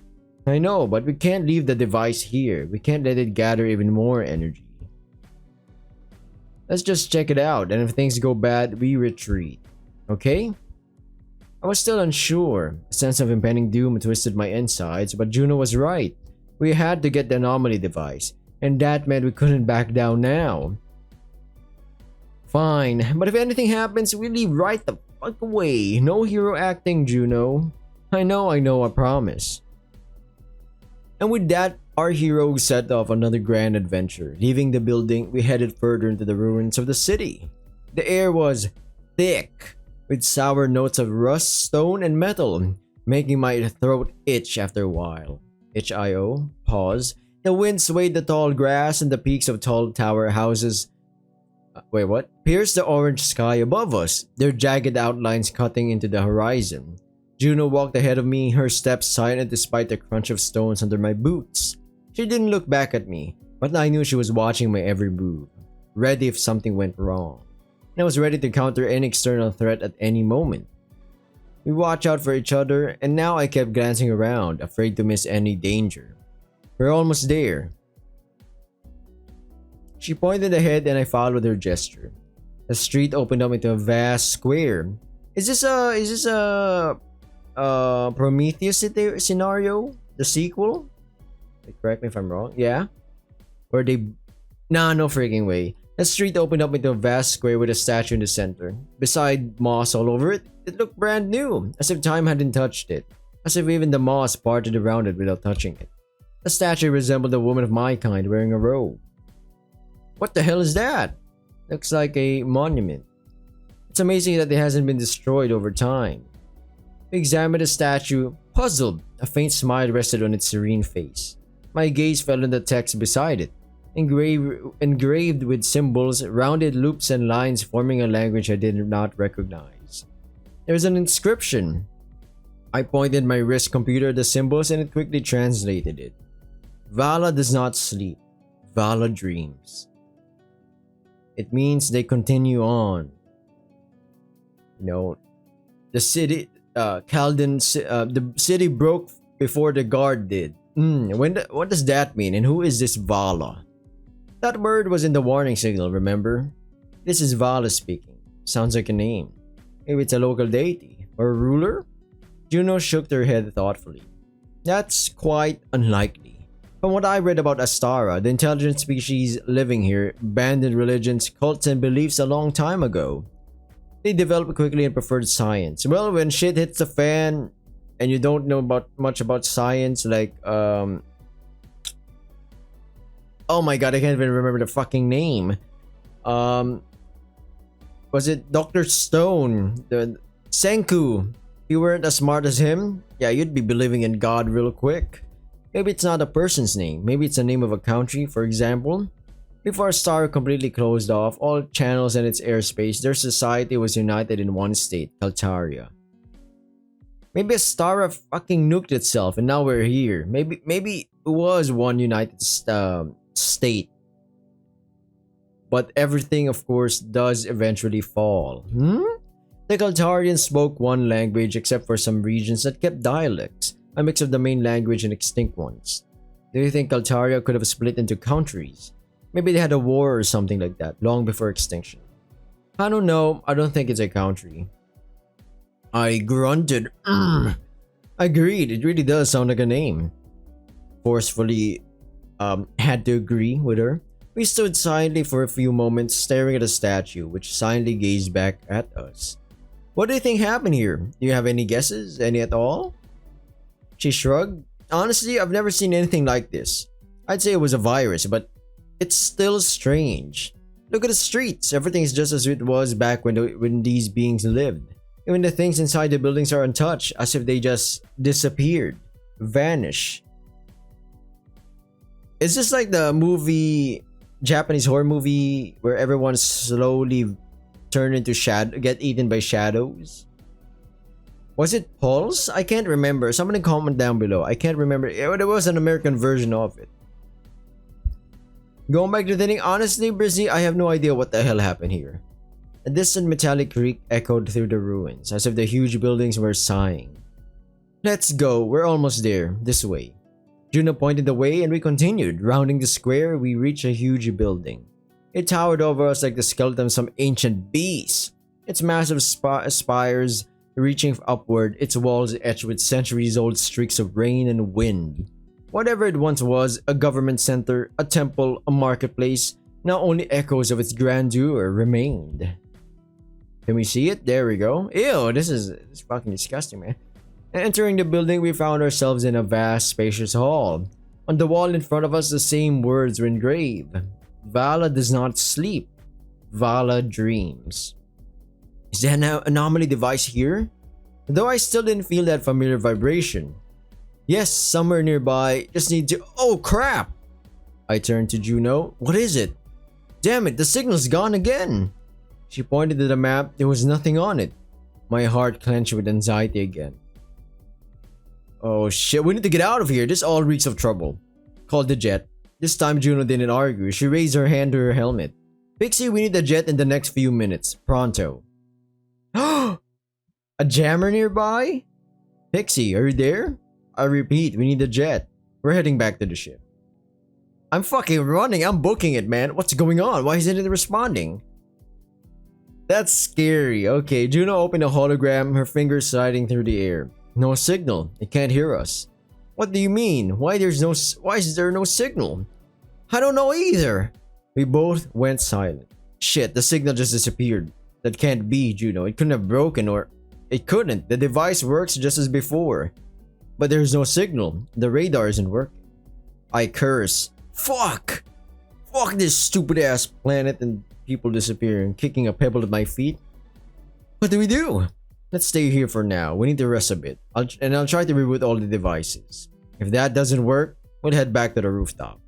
The jet should be nearby. Maybe the buildings are blocking the signal. You want to stay here? This is a creepy ass place, man. Night's coming. If there's anything else here besides us, it'll be safer inside. Besides, I remember the route here. I remember the route here. If we go somewhere else, we could get lost. I agree. The thought of staying in this abandoned, creepy-ass place didn't appeal to me at all. But Juno was right. Once again, forcefully, we are forced to agree, bitterly so. We needed shelter. We needed shelter for the night, and right now, just having a roof over our heads was enough. It's enough. Resigned. I dropped my backpack at the foot of the stairs and sat on the floor, not caring that the stone beneath me was cold. I was damn tired after this day. We'd walked around the city almost non-stop. Sure, we were about to reach our goal. And in the end, it turned out we'd just been wandering around. Juno followed suit, dropping her backpack to the floor. She climbed the cracked steps with effortless grace, pausing on the threshold to peer into the shadows inside. Seems empty. I don't hear any sounds. I groaned, stretching and working the stiffness from my neck. Sitting down, I pulled out a ration from my backpack. And you said we wouldn't need it. Juno smirked. Sometimes you're right after all. Practice shows it's pretty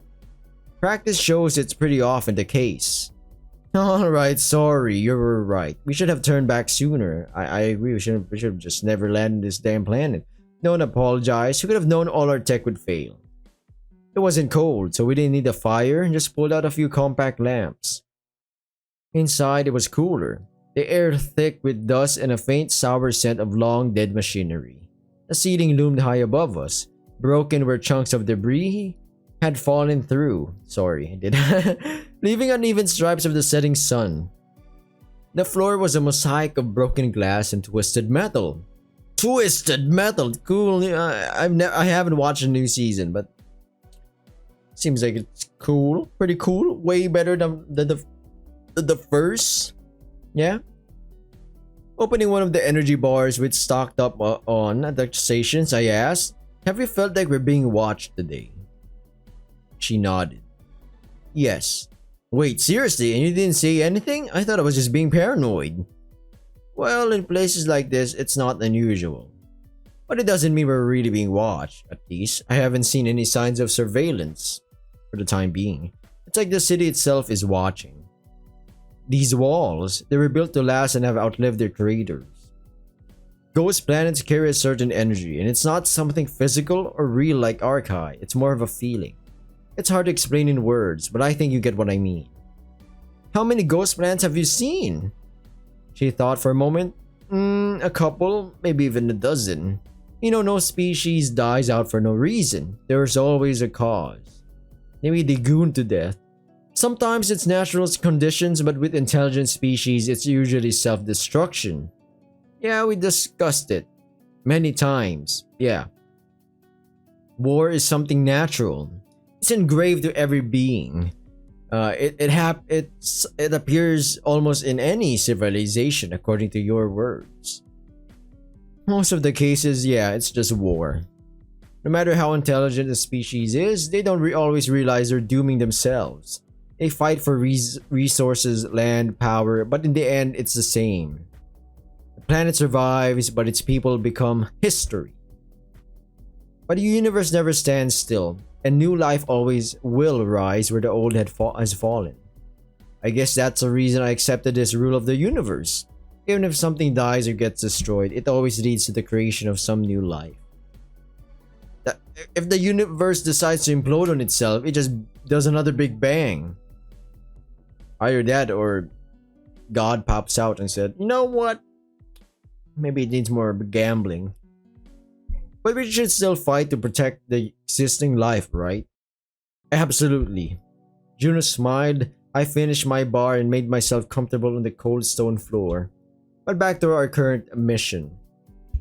To sum everything up, we're now stuck in the middle of a ghost planet with no ways to contact our jet and don't know if we were alone here or not. And we also can't find the anomaly. Juno chuckled. Maybe in a couple of hours the transmitters will work again. Can you try calling Pixie again? We should try it regularly just in case it might work. Juno nodded, and for the next few minutes she tried in vain to reach Pixie through the communicator. But all attempts failed just as I thought. Shit, what should we do now? I don't know, Brizzy. I have no idea. Banging time? I'm just joking, no freaking way. While we were sitting in silence and thinking of a plan to get out of there, the sun slowly dropped toward the horizon, painting the sky pink-orange. At some point, my eyelids felt so heavy that it became harder and harder to keep them open. I snapped myself back several times, forcing my body to work, to pay attention to my surroundings. But exhaustion rolled in waves, gradually dragging me into darkness. I didn't realize how I managed to nod off. It felt like I closed my eyes for just a moment, but when I came to, a sudden flash exploded in my head. It was light. Light was coming from the street. Maybe there's an automatic system. That's what I think, anyway. I blinked and immediately woke up, sitting up sharply on the floor. My heart pounded my chest like it was trying to break free. My mouth was dry, my head so heavy it felt like a ton. I looked around. Juno wasn't nearby. Panic shot up my throat. Juno! Juno! I stood up, dusting myself off. There was nothing around. No backpack with supplies, no portable mini lamps we'd set up for the stop. The last thing I remembered was sitting here with Juno, talking as she tried to reach Pixie, and then darkness. I remembered the weight of exhaustion pressing on me, like something physical, and then everything vanished, like someone flipped a switch. And now, I looked down at the cold, smooth floor. There was no sign of the old, cracked mosaic of debris we'd walked over. Maybe this is a memory of the past, forcefully barging inside him. In his mind, of course. Pause. No dust, no cracks, no moss. The floor was untouched. I jerked back, with a stroking motion. I'm fucking kidding, sucking in a shaky breath. The air was different, cleaner, fresher, with none of the old mustiness or age. The walls around me were intact, their surfaces shimmering with a faint metallic shine, untouched by time or decay. High above, the vaulted ceiling was also clean, seamless and whole, lit by beams of soft artificial light from the street. A thought flashed through my mind. This was a different building, and I instantly corrected myself. No, it was the same building, just it was no longer ruined. What? Maybe the entire planet is being holographically, done in, like, from the past. I don't fucking know. I'm just throwing in shade right now. Theories. I could be wrong. What the hell? Juno! My voice broke nervously. No answer came, so I turned around, scanning the vast hall. She wasn't here. The reception desk, now intact, its surface polished to a mirror shine, was empty.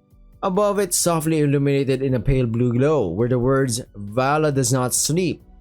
Vala dreams. Maybe the people died physically and their consciousness are now in the dream world. I'm fucking throwing in theories.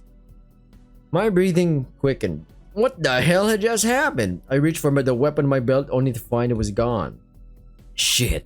I looked around once more and headed towards the exit, to the street. And then I froze.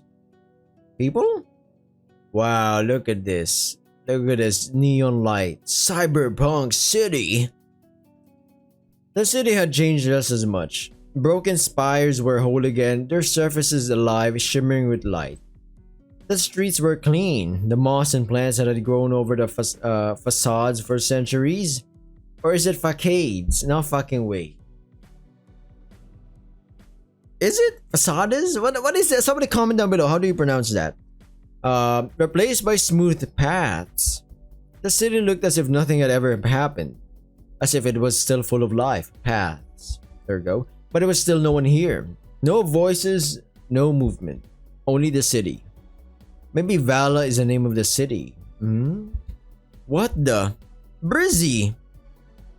Oh my Christ, she's alive. I spun around sharply. Juno stood behind me, her helmet showing an expression of worry mixed with relief. Damn it, where were you? I nearly lost my goddamn mind. I guess I wouldn't say goddamn because, you know, I don't know. Existences, you know, maybe goddesses. Praise the goddess. She hurried closer, quickly closing the distance between us. I don't know. I walked into the middle of the street. You fell asleep. That's just a word. Calm down. You fell asleep too? What happened? I don't remember falling asleep. Was trying to reach Pixie, but damn, I don't remember anything. So wanna bang? I'm kidding. We looked around again. You see this shit? You see this too? What the hell is going on here? Why has the city changed? I fucking see it, Brizzy, and I have no gosh darn idea what's happening either. She scanned the restored city. The sky above was violet and dark with not even a single star. Holograms. That's what I think. Where are all the stars? Juno frowned. I don't know. Maybe you just can't see them because of the lights. True. Light pollution. The whole city was illuminated by street lights. Here and there, neon signs in the local language flickered. But other than that, emptiness. I think this is worse. A city that's alive but there's no one in it? That's spookier. No vehicles, not a single sound that would tell us anyone was here. We fell asleep. I think this game is baiting me. And woke up here. But what is this place even? Juno shook her head. I doubt we just fell asleep. I'd never have passed out that quickly, especially in this situation. I'm telling you, I was trying to contact Pixie, trying to reboot the devices, and then suddenly... snap. Nothing.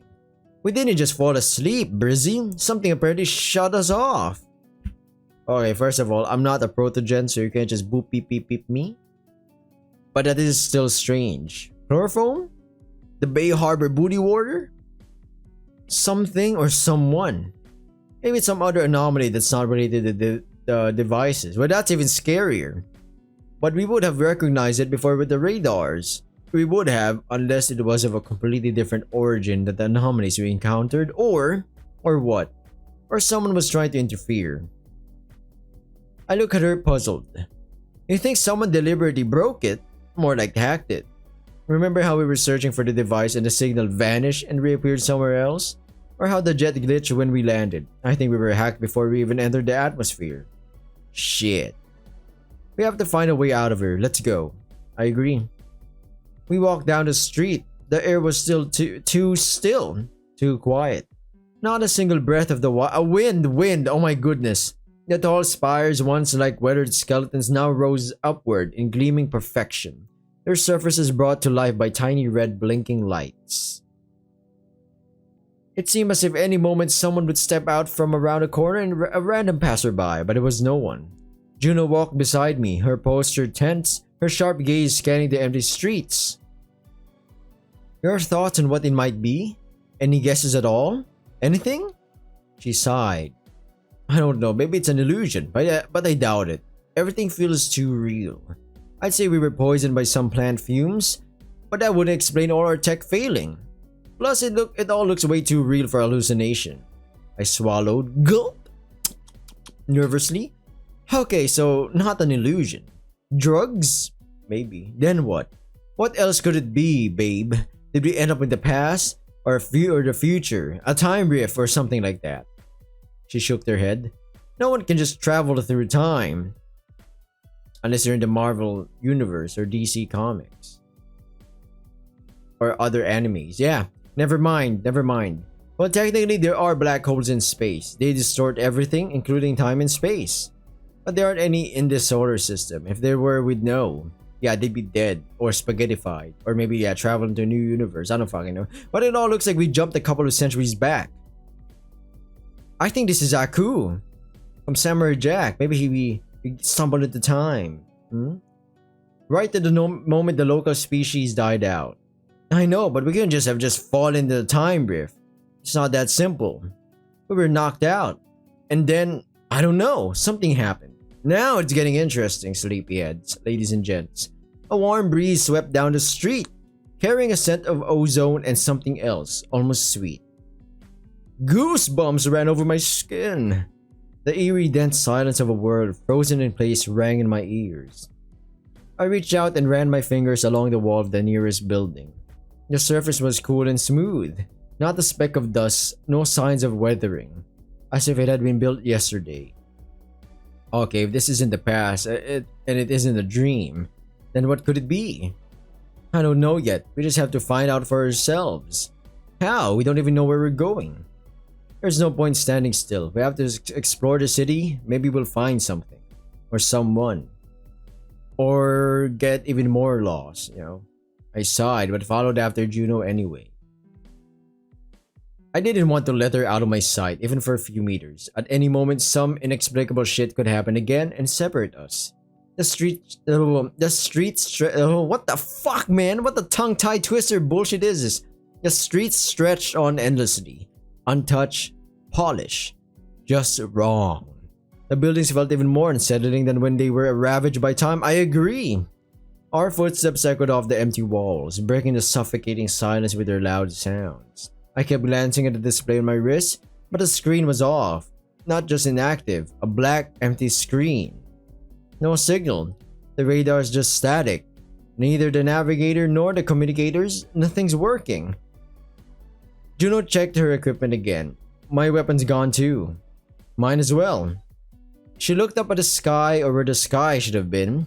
The tall buildings leaned inward, their facades swaying slightly as if breathing. Facades? Facades? What the fucking word is that, man? Still no stars. We could try to get to the roof. The view will be better. I shrugged. We don't have many options, so all our tech is dead.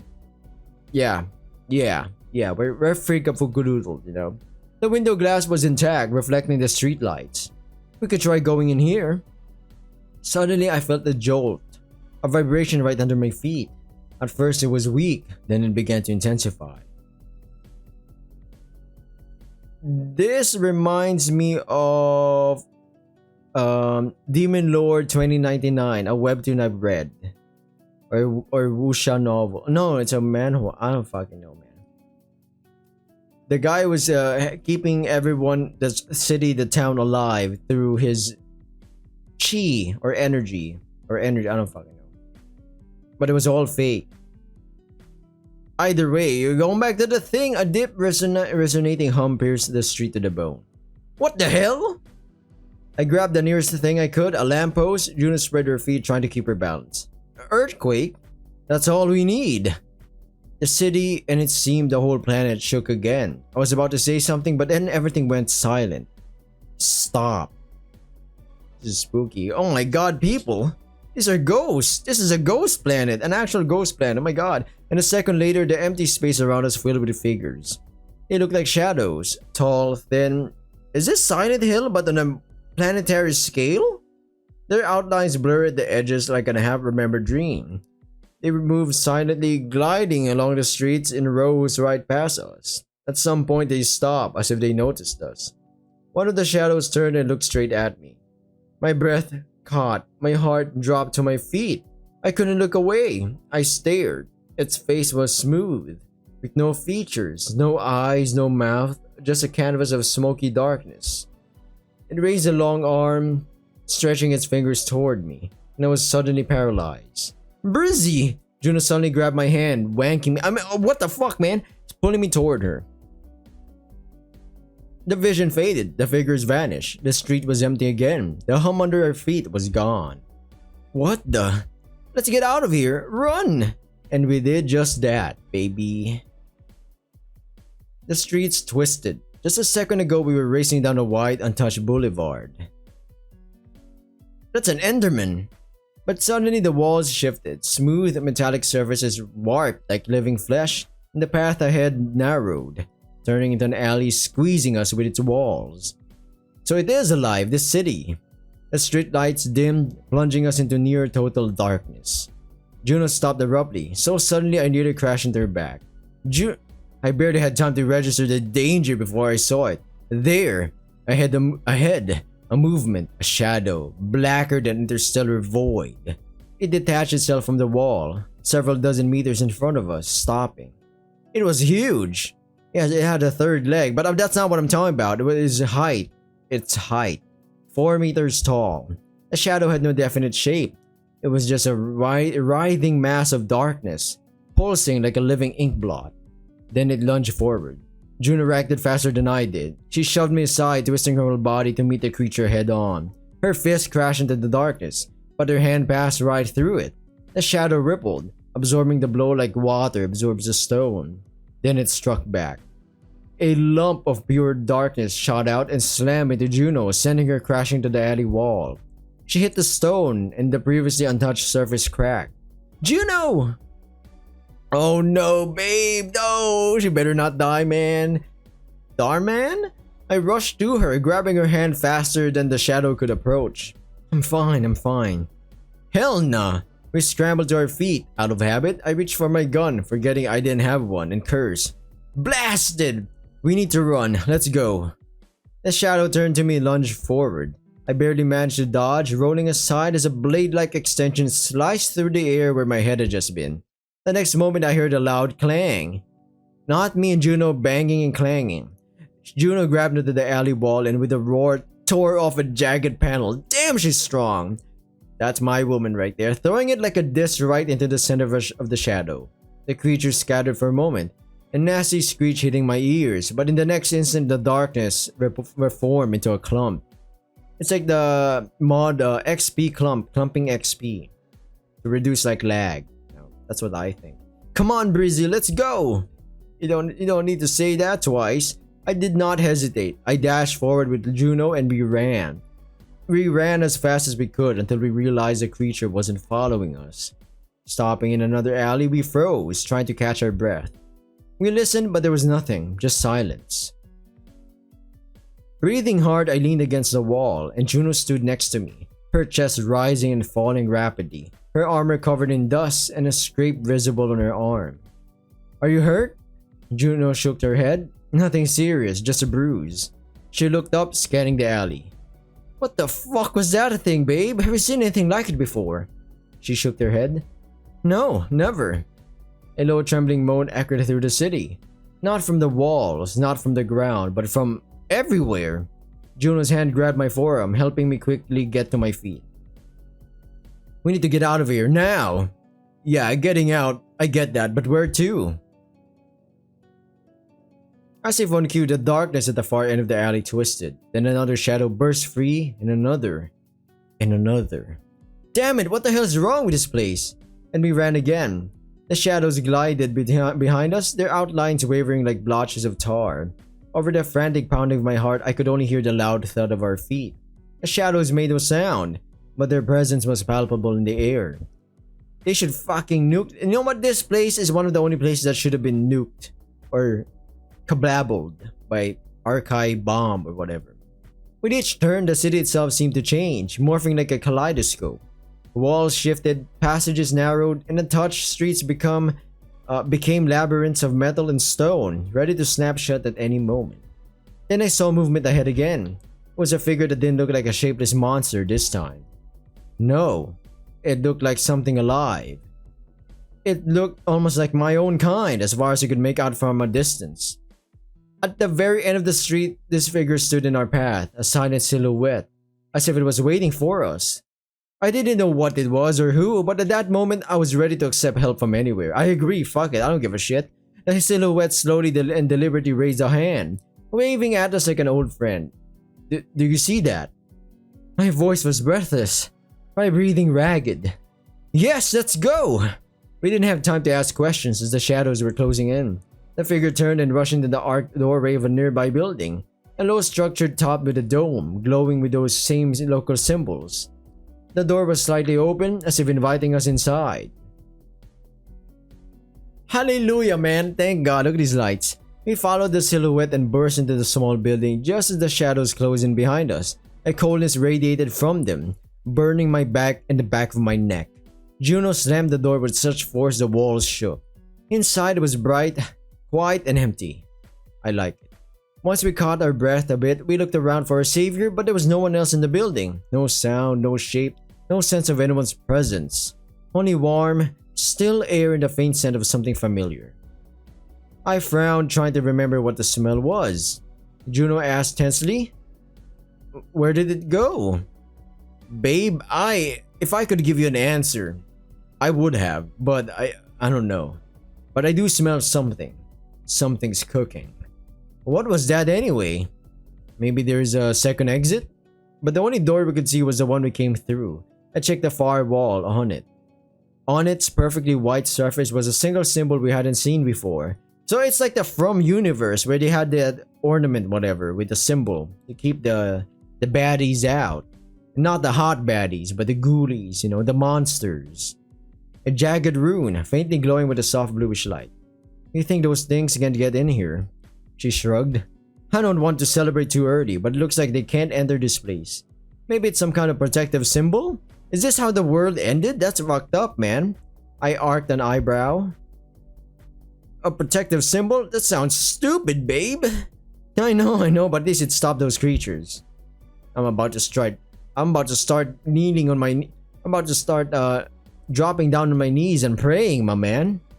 I drop onto a small cozy couch. This place is fucking wild and crazy. We need to get out of here as soon as possible, or we'll get killed by those things outside eventually. Ignoring my pessimistic mood, Juno walked further in, exploring the room.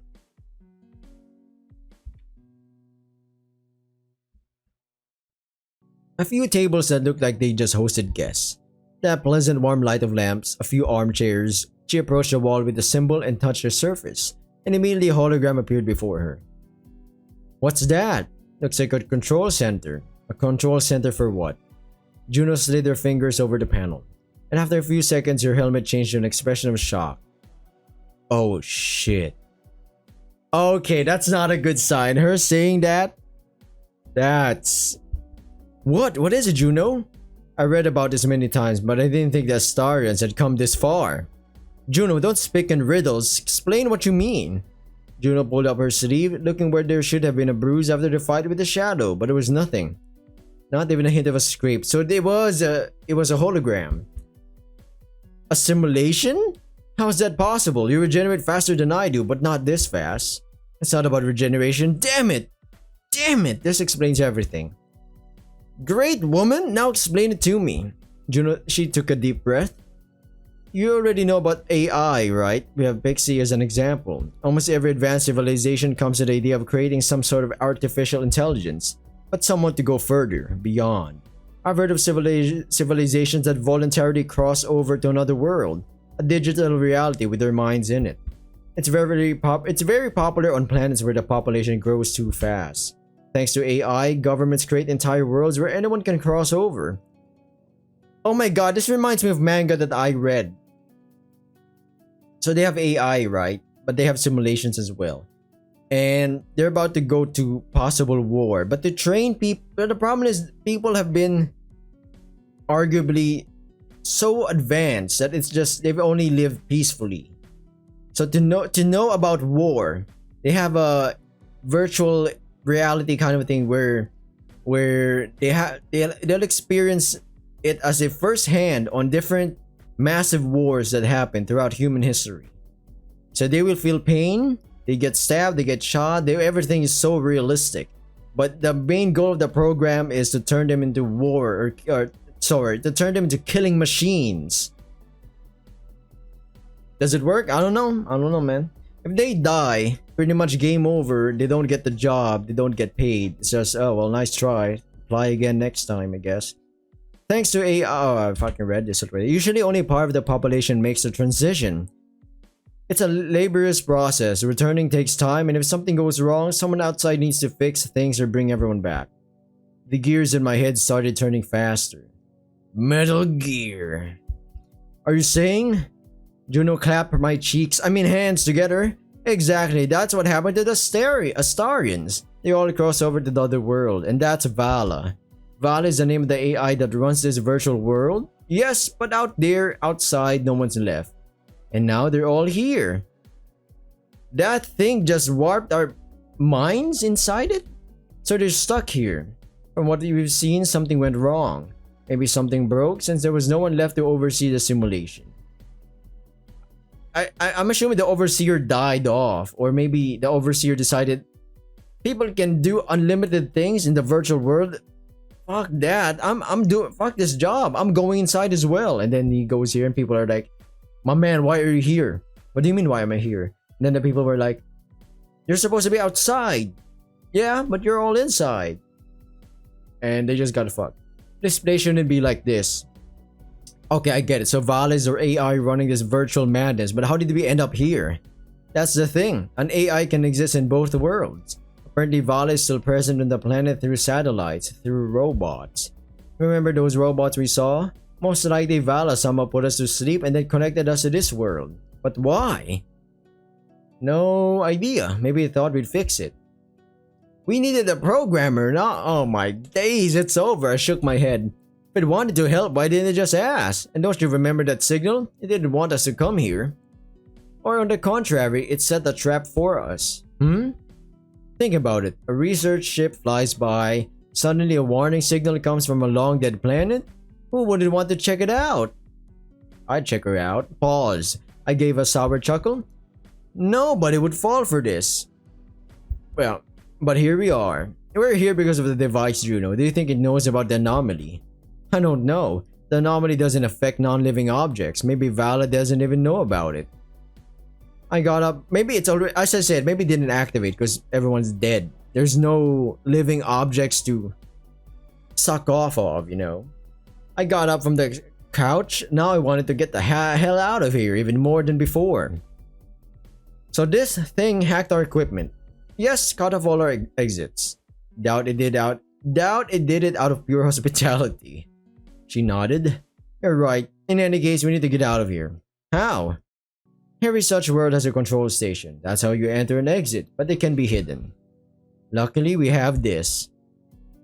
She pointed the panel on the wall. And what is it? Still not 100% sure. Maybe some kind of operational terminal, but I think there might be a map in the system. I'll try to get it for us.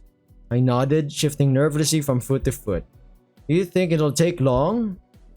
I don't know, babe, but you can rest for now. In any case, I'll try to be as fast as I can. The next few hours, I just waited. In this place, we were safe. As Juno later explained, it was one of the communication centers. Before the glitch in this world, people could contact the outside here, send messages or contact the administration. I can't wrap my head around how a whole planet could end up here. Did no one really want to stay in reality? Yeah, fuck that. Juno's still working with the panel shrug. We don't know how long it took for everyone to make the transition. It probably took centuries. And I think propaganda helped too. I nodded. Vala does not sleep, Vala dreams. Everybody was stuck in the Tron universe. Exactly, I think this place was heavily promoted by the government. But why would the government want that? Brizzy, you've never met the government. Who knows what their profit was, exactly. Finally, Juno finished. Found it, right here, to the west of the city. We need to get there. I eyed the exit with suspicion. You think it'll be safe to go out? We have no choice. I managed to link the map to my computer. Though nothing else is working, still no signal. Alright, we'll take what we can get. The holo map glowed faintly on Juno's wrist. Its intricate web of thin roads sketching blue patterns in the air, each line, each curve forming a schematic portrait of the city. Streets, transport arteries, massive buildings all converge on a single point in the very center. That's the place where we stop, remember? Yes, that's the center. In reality, it was Vala's main control center. Most likely the servers are underground. That's probably where what's left of the residents is too. You mean bodies? He nodded. That's creepy. Juno's long fingers glided over the map. So we're going back to where we started. Looks like it. The tip of our fingers stopped at a particularly dense cluster of intersecting lines. This intersection, there's another communication station here. Let's plan our route. Let's plan our route to pass by it. Route? In case we get attacked again. Who's even attacking us? It's all a glitch. The program is falling apart and spawning these monsters. I leaned in, squinting at the flickering display. Well, it doesn't look too safe. She smirked. There's nothing safe here. We're literally inside a broken virtual world created by broken AI like that Minecraft horror mod, the broken script, with millions of sentient beings trapped inside. So, where are they now? I think what we've seen here are echoes of the local residents. And right now they're all here. She shook her head. Virtual worlds have many servers, which are likely layers and levels of the virtual world. Most likely the rest are in as bad a shape as this one. I'd rather not trust this map in this crazy place. Think Vala wants to confuse us. No idea, babe. We have to be extra careful. Remember, the city can change, and if anything, head straight to the communication station. I nodded, instinctively checking my weapon, which still wasn't there. We went outside, watching our surroundings carefully, but there was no one, just silence. The streets looked the same as if no one had ever been here. Towering spires pierced the violet sky. A faint wind sometimes rushed between the buildings. We moved forward, trying to stick together, not losing sight of each other, even for a second, constantly checking the intersections behind us. See anything unusual? Not yet. No vibrations, no sounds. Who do you think helped us then? That silhouette seemed familiar, but I didn't get a good look. Maybe she looked like the monument outside? The statue of this person? She shrugged. I barely saw them. Maybe it was one of the locals. We walked on. The streets were motionless, letting us move forward. Suddenly, I again felt a slight tremor from somewhere underground. I think that's the cue to run. At that moment, symbols began to appear on the walls, their outlines changing as we passed, as if updating in real time. Something's starting. I see. We need to move faster. We picked up the pace, heading for the station. Soon, a building with a glowing door appeared ahead, bearing the now familiar symbol. Thank whatever god this man believes in. After we entered it, we finally relaxed a bit. Should we wait here? What do you think, smarty pants? No point in waiting. We need to reach the control center. I'll update the map.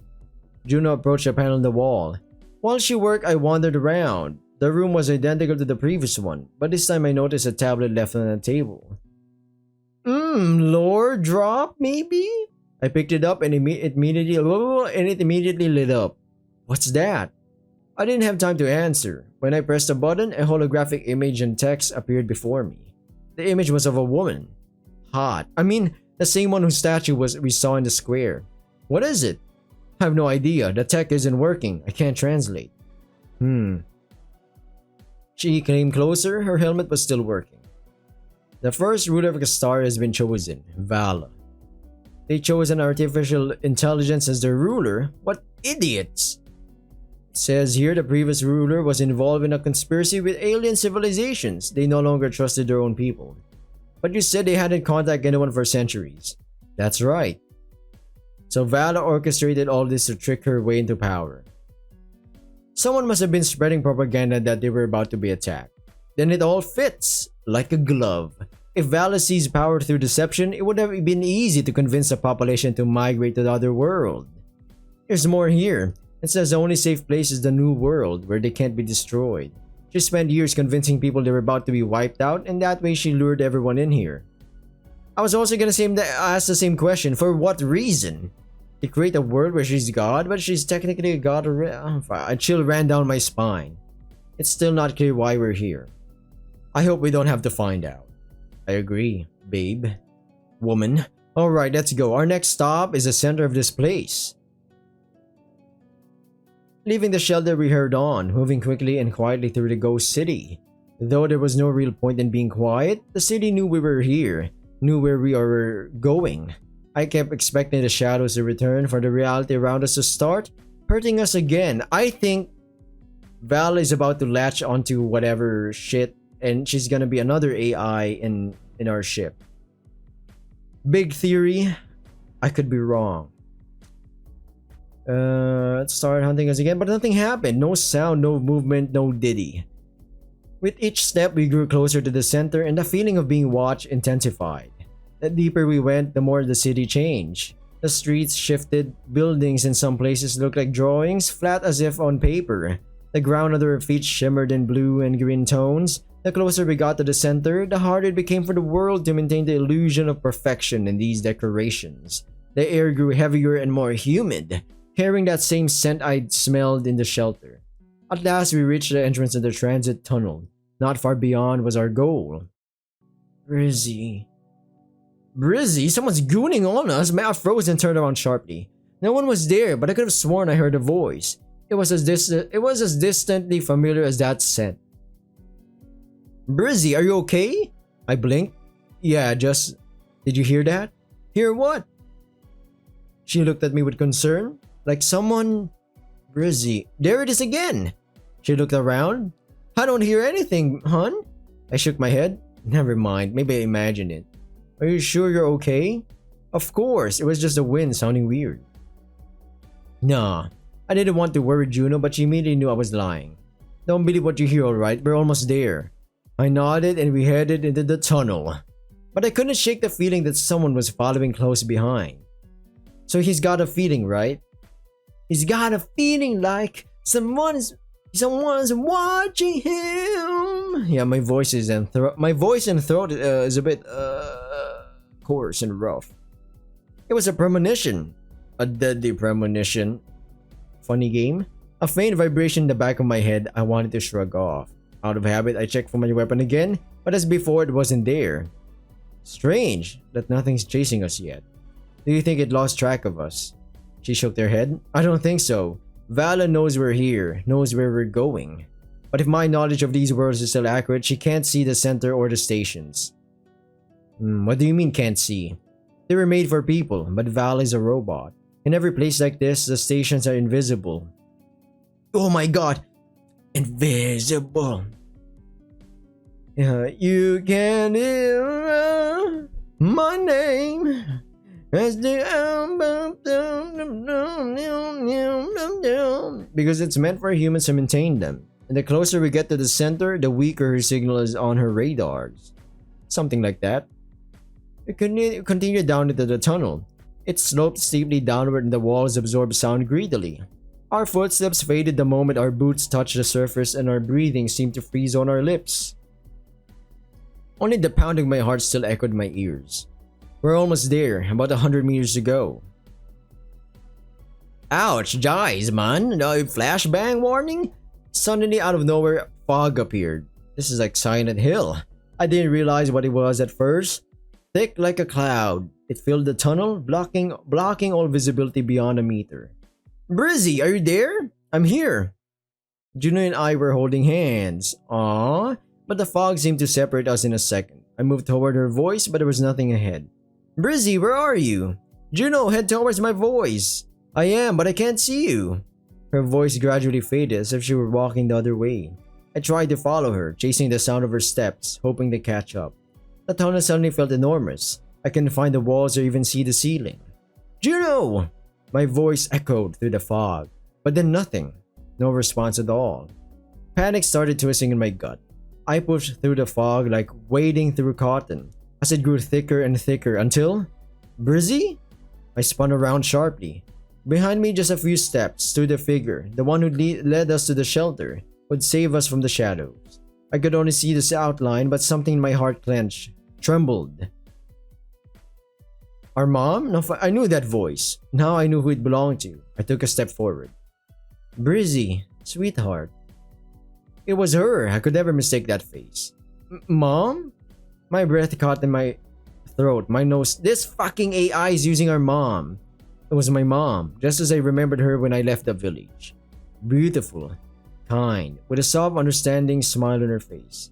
How long had it been since I'd seen her? It felt like forever. Sweetheart, you've grown so much. You've become so big and strong. Her tone was exactly the same. Melodic, gentle. Mom, what are you doing here? I came to see you, silly. I knew you'd find us, son. I knew I'd see you again. I couldn't control it.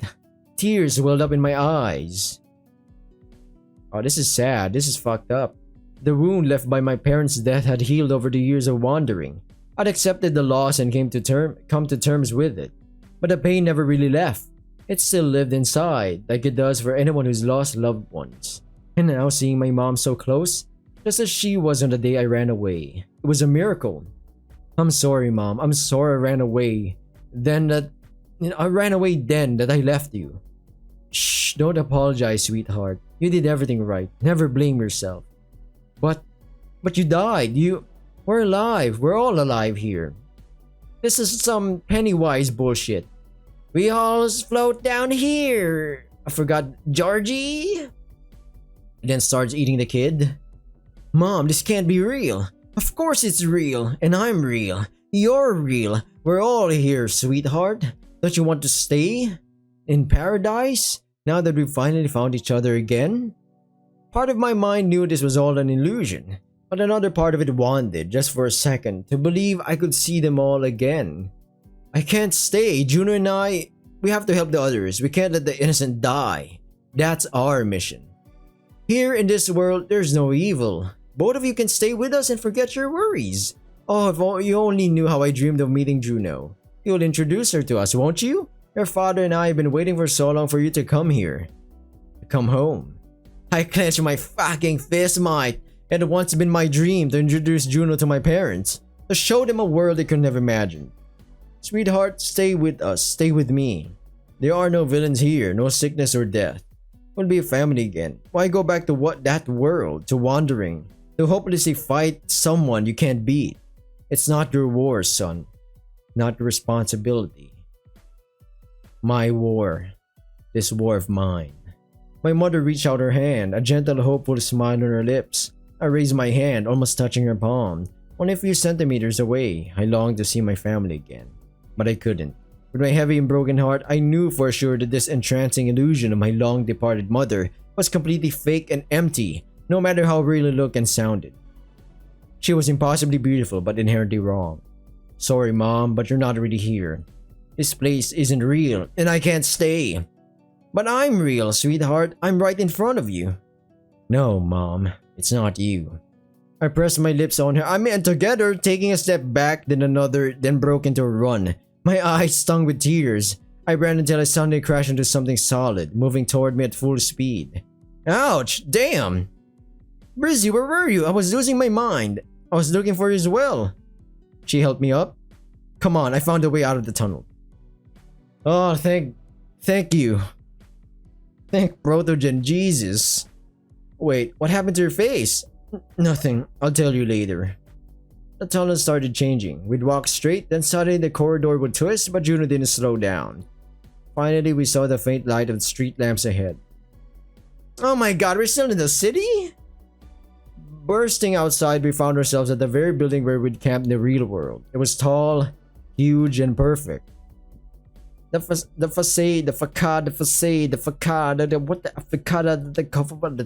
glowed with those same symbols.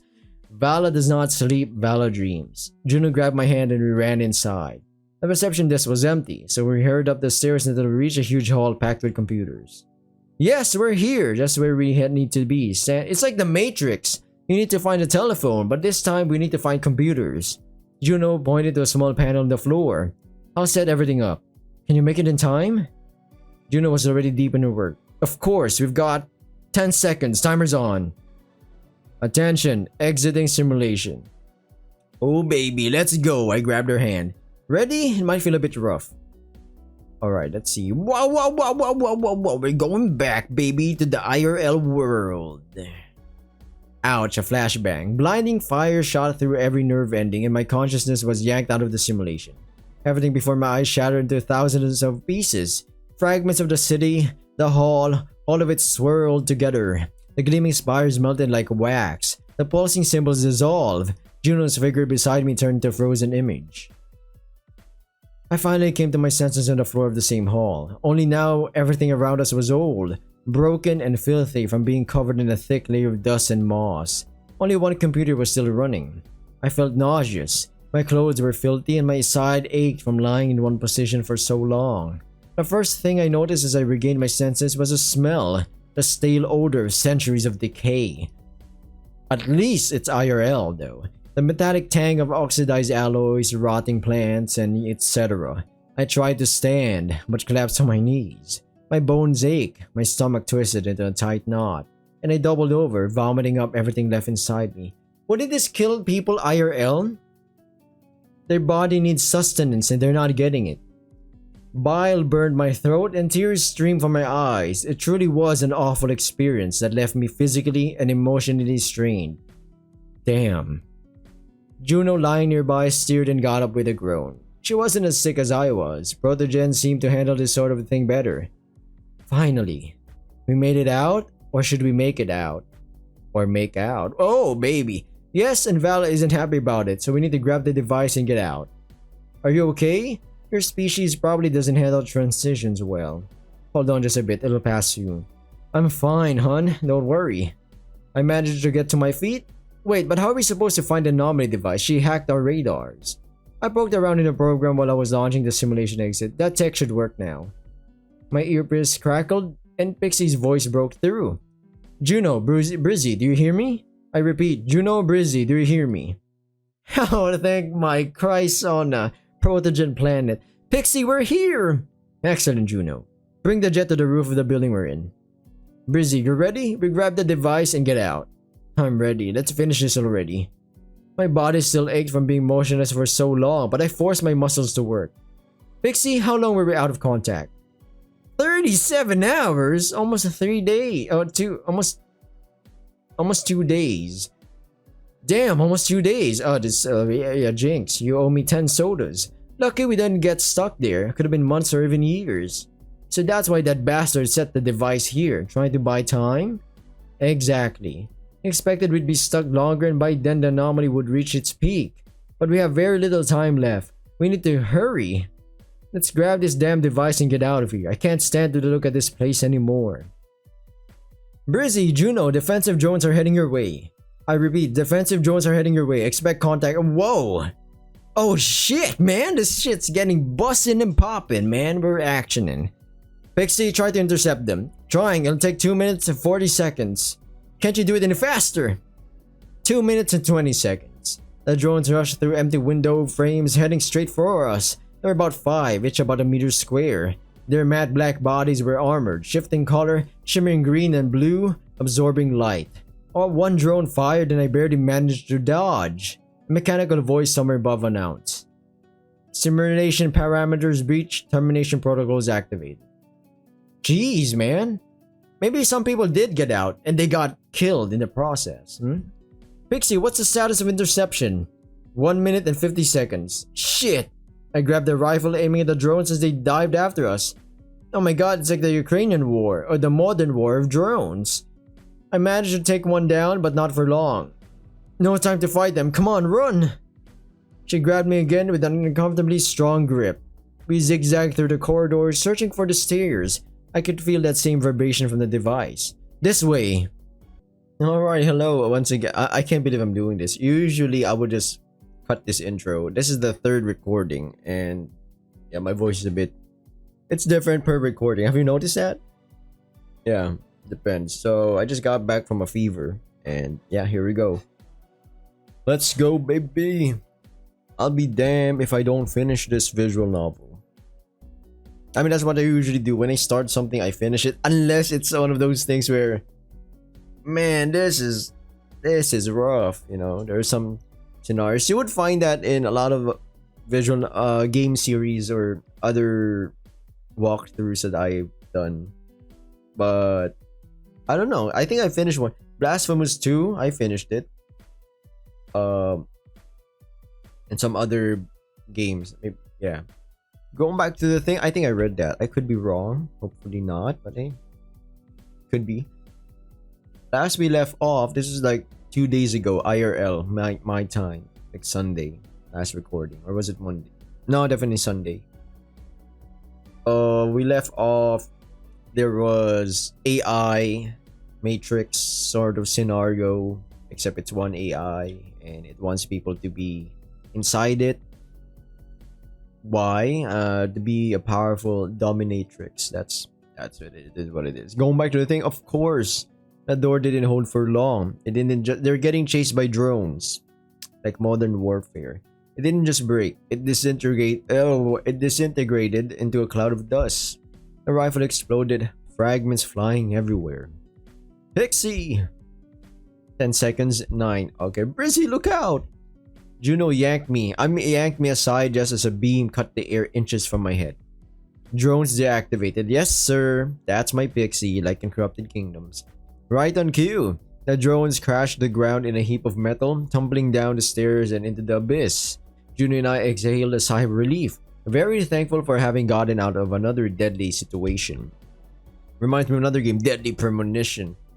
I've been looking back at older stuff, YouTubers that I've watched, and I found a series of that. I was like, I've been bitching about having 1,000 videos. I checked that guy out. He's got 14,000. I'm like, damn, I'm not pushing out those numbers. Can't believe we've made it. Thanks, Pixie. Always happy to help. Just a device left.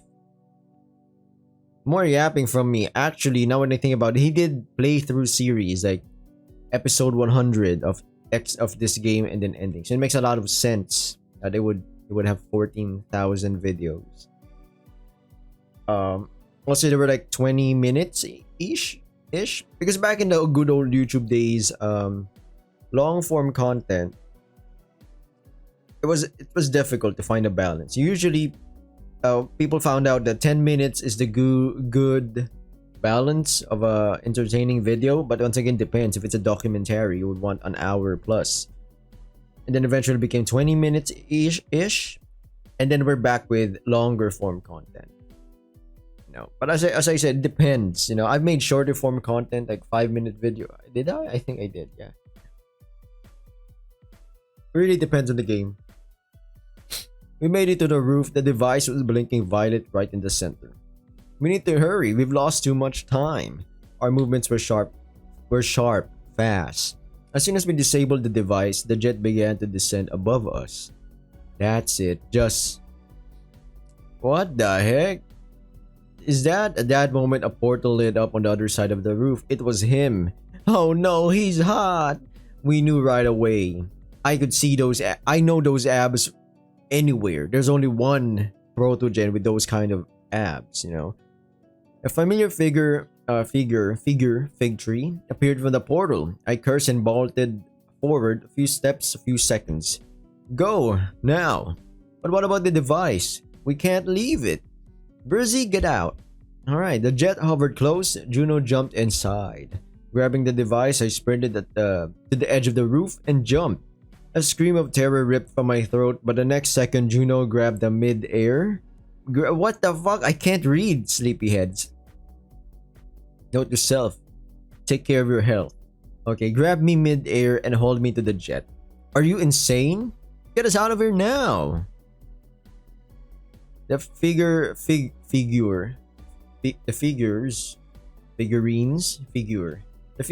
on the roof, watching us just 10 meters away or less, his eyes glowing under the shadow of his hood. Under the black hood. Doom, Batman. That's a reference. Red Hood. The OG Joker. Before it was Joker. Going back to the thing. I'm sorry, I'm like sick in this third recording. Time seemed to freeze as our eyes met. Then he raised his hand and violet light burst from his palm. It's freaking Dr. Von Doom, man. He's blasting Shiza on us. The jet shot upward, but I couldn't avoid the impact. A blast hit the hull, shaking us violently. I lost my balance and crashed into the wall. Oh, I got the sniffles, man. This is not good. Pixie, give me manual control. Man, she's so hot. Control transferred. Juno jumped into the pilot's seat. Her fingers flying across the controls, the jet jerked. Second attack incoming. Repeat, second attack incoming. I see it. Juno steered the jet down. The ball of energy grazed past us. We almost crashed into the spires. Only Juno's skill kept us alive as she pulled up, then shot us high into the sky. Pixie, stealth mode. Stealth mode activated. I stayed on the floor, bracing for another hit, but it didn't move. I think I can't read. I'm pretty sure if we're all in a voice chat or VC Discord voice call right now, some of you are gonna say, where's the word you're trying to read? It's not there. It's a different word. It didn't come. There we go. Jet functionality at 58%. Engine damage is critical. Immediate landing required. We'll make it to the ship. No landings, Pixie. Oh no. Functionality falling. Bring the ship down to you. Too dangerous. You won't make it through the atmosphere, lowering the ship. Ahead, our main ship appeared. The jet shuddered, limping home. Oh no, 23%. They're not gonna die. Come on, no freaking way. If the visual novel did that, balls. But the question would be how will the devs, the writers, how will they do this? Right? If you kill the main character. We'll make it. Open the airlock. Somehow the jet made it to the ship. With a loud bang and a metallic screech, we were thrown around by the force of the rough landing. Then all the panels went dark as the jet came to an abrupt halt inside the docking bay. Incensed at this less than ideal outcome, in which we barely managed to secure another device but a high cost, I grumbled. That damn bastard almost got us. Got us? Got us. That damn bastard almost got us. Are you okay, Juno? Yeah, we got lucky, but the jet's finished. It needs urgent repairs. She stood up, stretching her limbs. Pixie set a course for Protogen Inc. Realizing that was a location I had never heard of until now, I immediately asked Juno a quick question. Protogen Inc? Is that a repair shop? Juno smirked. No, silly. It's like the gorillas, but Protogens. Feel good. Feel good. Windmill on the sky. Anybody know that song? Or is it Bitch Dare by Gorillaz? Bitch Dare.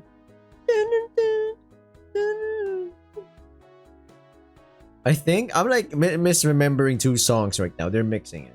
Maybe they're mixing in my head. My goodness, this third session is a slow crawl, you know, that's what I would say. Better, it's a station owned by my friends. Well, sisters, actually. Oh my god, more baddie Protogens. I don't think I can take more boobas. I finally got to my feet, my whole body aching. I needed rest and a shower more than anything. Did you see anything back there in the fog? When we were heading to the center, I sighed. Yeah, my mom. Looks like Vala really wanted me to stay. Juno gasped, scandalized by the lengths that Vala would go to manipulate someone's memories and emotions. I knew it. That's our babe right there. She's like, what a piece of shit. Did you see anything? Juno frowned. Sort of. I saw Toshi.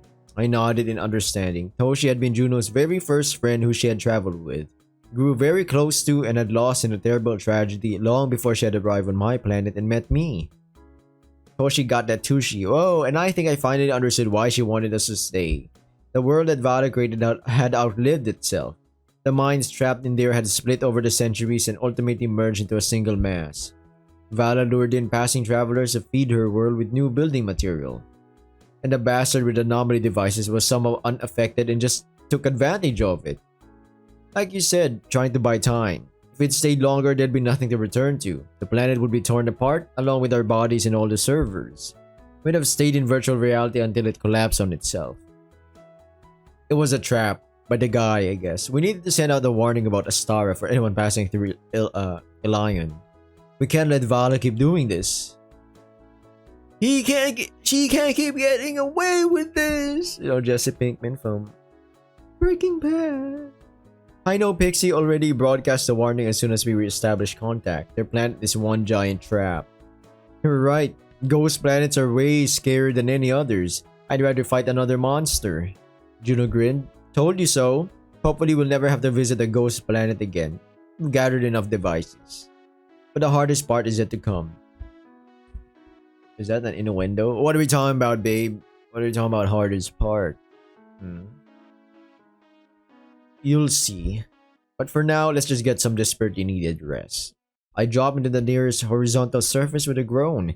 We really did deserve a good long rest. I agree.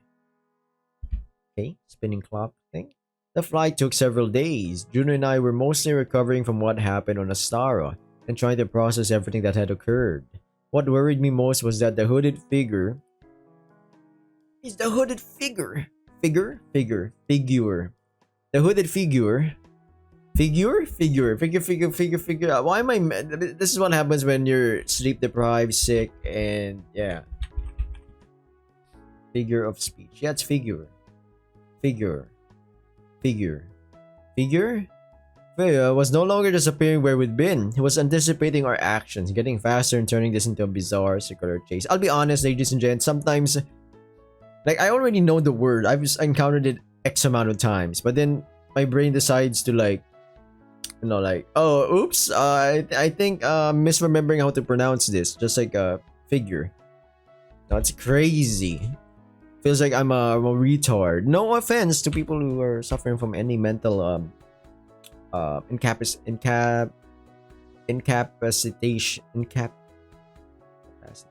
Incapacitate. I'm making random fucking words in my head now. Oh my god. Incapacitation.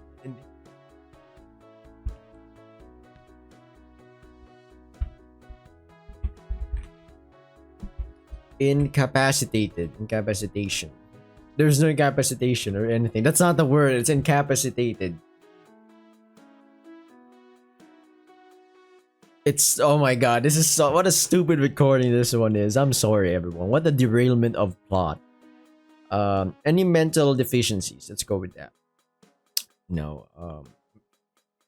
Okay. We were chasing his anomaly devices across several galaxies while he was chasing us. If it continued to escalate this way, if we didn't make it in time and he gathered enough energy to become invincible, pause, that's a good reference, we were done for. But I didn't tell Juno about my worries. First, I didn't want to seem paranoid again.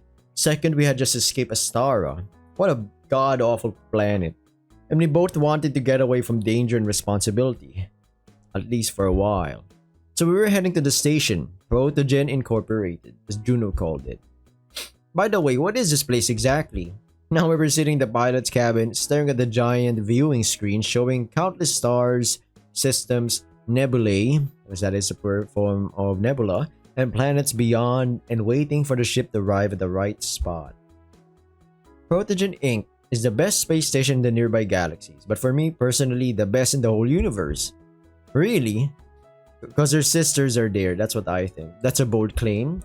What's so special about them to deserve such praise from you? It's just that it's run by some good friends of mine. I keep saying sisters, it's her friends. And I really like spending time there. Yes, it's run by your sisters. I already said that. Juno nodded. Well, like with Senna, we're technically not sisters in the way your kind understands it. Yeah, I remember. It's quite convenient, you know. Your kind is everywhere. All of you are cool and smart. Connections in every corner of the universe. Juno giggled again. Yup, and very, very useful connections. But you'll see for yourself. I nodded, intrigued. Do I need to know anything about them? Juno thought for a moment. Well, let me list everything I know. Their names are Aura and Nova, and they're the creators of that station. Aura and Nova, huh? We weren't especially close growing up. I mostly hung out with Senna, while Aura and Nova were always inseparable. When we ended up on our own, Aura and Nova decided not to build relationships with the real Protogens and instead set out to settle a neighboring galaxy. Eventually, they founded a company that kept growing and growing, and now it's one of the biggest stations in this part of the universe. And they'll help us fix the jet? They'll let you fucking tap it, Brizzy. I mean, whoa. Oh, calm down, you goobers. Get your mind out of the gutter, man. Not only that, but they'll let us stay for a bit. Plus, I have some ideas for Nova. She'll definitely be interested in anomaly device detecting radars, and maybe she can improve them significantly. So Nova's also an engineer. Yes, and a very good one. Better than me, and maybe even better than Senna in some ways. But she's more of a theorist than a handyman like Senna who can fix and build anything. Is Aura an engineer too? Juno shook her head with a smile. Oh no, Aura handles everything money related. I nodded in understanding, getting ready to meet Juno's sisters. By now, it didn't make me nervous, more like curious. Boing. Boom, missile activated. Pause. In general, we rarely got to meet other sentient beings despite all our travels. On service stations where we usually shopped, repaired, and found crucial ship components, it was always just robots. On the planets we saved, there were usually either no advanced life forms or just primitive civilizations. You can hear my squeaky chair. It's a chair that's been with me for like since 2018. It's crazy. Gifted to me by my uncle. Yeah. With the money of my mother. Wait a minute. My uncle found someone. Like, hey, we got a cool chair. Yeah, go for it. This is The chair was pretty comfy back then. Now it's like it's torn the fuck up, man. It's dilapidated. But that's more. I guess that word is more so inclined with buildings, dilapidated. But yeah, I think you get the gist of it. Yeah, something in the very beginning of development, there was no point in making acquaintances there either. Besides, we tried not to interfere. Our strategy was always limited to come grab the device and leave. The only exception was Wire, where we once met Lance. Beside that, we kept to ourselves. Talked only to each other, spent time together, and didn't bother with new acquaintances. Now, finally, Juno promised not just to visit a new place, and by her words, a very interesting one, but also to introduce me to her other sisters. How many did she have anyway? Soon, Pixie reported we were almost there. I was casually killing time by playing on my tablet, and when Juno called me to the control panel, I thought something had happened. Wait, that's me? Oh my god, he looks like me. I'm kidding. I'm not that skinny. I'm not lean, but I'm not chubby. No, I think I got belly fat. That's the problem. Like, if you look at me with clothes on, of course, always, you'd be like, my god, this man is dying. He's skinny. My arms are kind of skinny and legs. I guess it's a problem with improper diet and exercise. Yeah, who would have known that if you just focus on jogging and running, it would fuck up some other parts of your body. Okay, going back to the thing. But as soon as I came up to the giant window, something inside me froze, and the tablet was instantly forgotten on the couch. I'd seen a lot in all these years aboard this ship. We'd crossed the stars, found new worlds, discovered new species. I'd seen worlds in perpetual storms where lightning tore violet skies apart. Planets with nothing but flame and stone. Man, what that would be a life, you know. You've seen the stars. You've seen the asteroid belts. No man has never seen all of them in one lifetime, right? That would be such a flex. That's what I think. It's like saying I saw. It's like Moses saying I talked to God. All right, you're flexing, my man. I get it. And talk to the big man upstairs, or God. No. But Protogen Inc. was unlike anything else. When the ship approached a truly gigantic station, we were blinded by a riot of color and light. The station really was like an artificial planet, a world on its surface, within and above, a whole ecosystem. An artificial satellite built from shining metal and various transparent components, the names of which I didn't know, floated in the void, like a brooch pinned to the black velvet of space. Its rings, docks, transport arteries, energy grids circled its core, shot through with lights, billions and billions of lights. Unable to resist, I was glued to the window, feeling Juno behind me, watching my reaction. She chuckled softly, kindly, seeing my breath catch as if I just witnessed a wonder of the world. But to be honest, that's exactly what it was. Protogen Inc. was not just huge and colorful. It practically screamed its presence, shining with rainbow colors for millions of kilometers. It's like the rainbow, oh my god, I can't, Rainbow Road, Rainbow Bridge, tournament, racing game, Mario Kart. Oh my god, I can't even remember it. My brain is failing me, or I'm failing it. Holograms, billboards as wide as entire spaceports floated in its orbit. Silently, their ads flashing in the brightest colors. My heart raced as I watched, my brain unable to focus on a single ad. They change every second, text replacing text so fast. Mr. Planet, the 8th sector will recreate its molecule by molecule. Take your home with you in your pocket. TYP-2100 citizens get a 0.5% discount. Wait, they can make a... Oh, wow. Your DNA is outdated. Upgrade it now. First time customers get a partner DNA upgrade free. Last concert of the Star Sirens. Tickets going fast. Don't miss out. Wow, it's truly a living planet. Or, yeah, it's a living, breathing thing. And so millions of other bouncing lines in countless languages changing in a heartbeat. I didn't even want to imagine how much energy it took each second to maintain this madness. Considering they have all the time in the world. Because they do age differently. Our ship, after being gently caught by an auto tug, glided carefully toward one of the docks. Through transparent floor panels, we could see terminals, swarms of service androids, display boards, and hundreds of languages. but above all, the scale was breathtaking. I've never seen anything like it. It was magical. Edge to edge, everything artificial, created by someone's hands, designed and engineered by someone's mind. It was incredible. Oh my jays. Our ship was scanned at one of the gates. Oh my goodness, I think I'm gonna sneeze, man. Then we separated from the endless line of ships and entered the private air tunnel. Where are we going? Juno smiled. Did you really think Aura Nova would make us wait in that endless line and buy a ticket for the station? We have a VIP pass, straight to the main sector. Privileges with a hot babe. Upon hearing that, I quickly followed up with another question. There's a station ticket. Of course, Aura's got everything covered. Station tickets, parking dock tickets, refueling station tickets. So they got a lot of money, we get it. So based on Juno's answer, I summarized that arriving and docking here on Protogen Inc. wasn't free when compared to the ordinary resupply stations that we stopped by. Got it. If there's money to be made, she'll make it. Something like that. Soon our ship approached giant closed gates, glowing red. Sector 0, entry by permit only.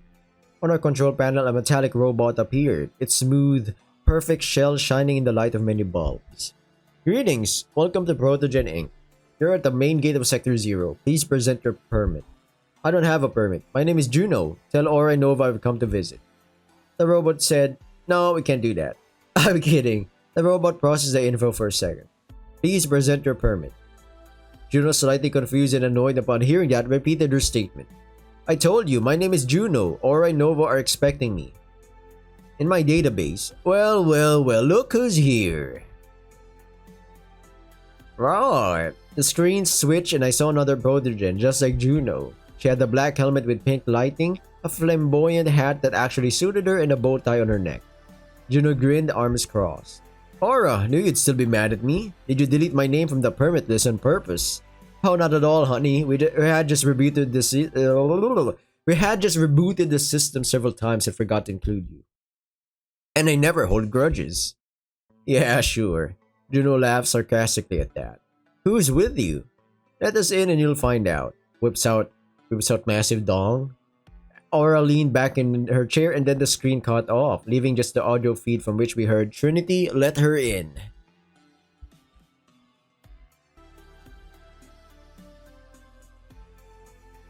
At last, the huge gates opened. Well, she has huge gates, that's for sure. The massive, impenetrable plates sliding upward, the red light switching to green. Access granted. We moved down the tunnel until we finally docked in a huge bay. Are you ready to set foot? I nodded. Of course. I want to see more hot protogens. I mean, yeah. The airlock opened and a wave of scent hit me. Metal, chemicals, alien organic, synthetic scents, you name it. Engines hummed in the distance and countless voices rang out, drowned out by the roar of cargo platforms. I stepped forward into a world where reality was just another option you could buy, reprogram, or erase. And I was really intrigued.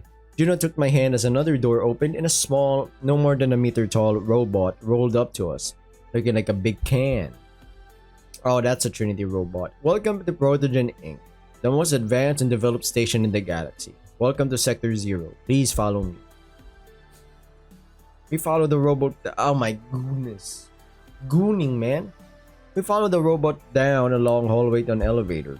The elevator scanned us again, then the doors opened. We entered and the robot pressed a button, lifting us up. Where are we going? To Aura's office. This is her tower. Do you live in this tower?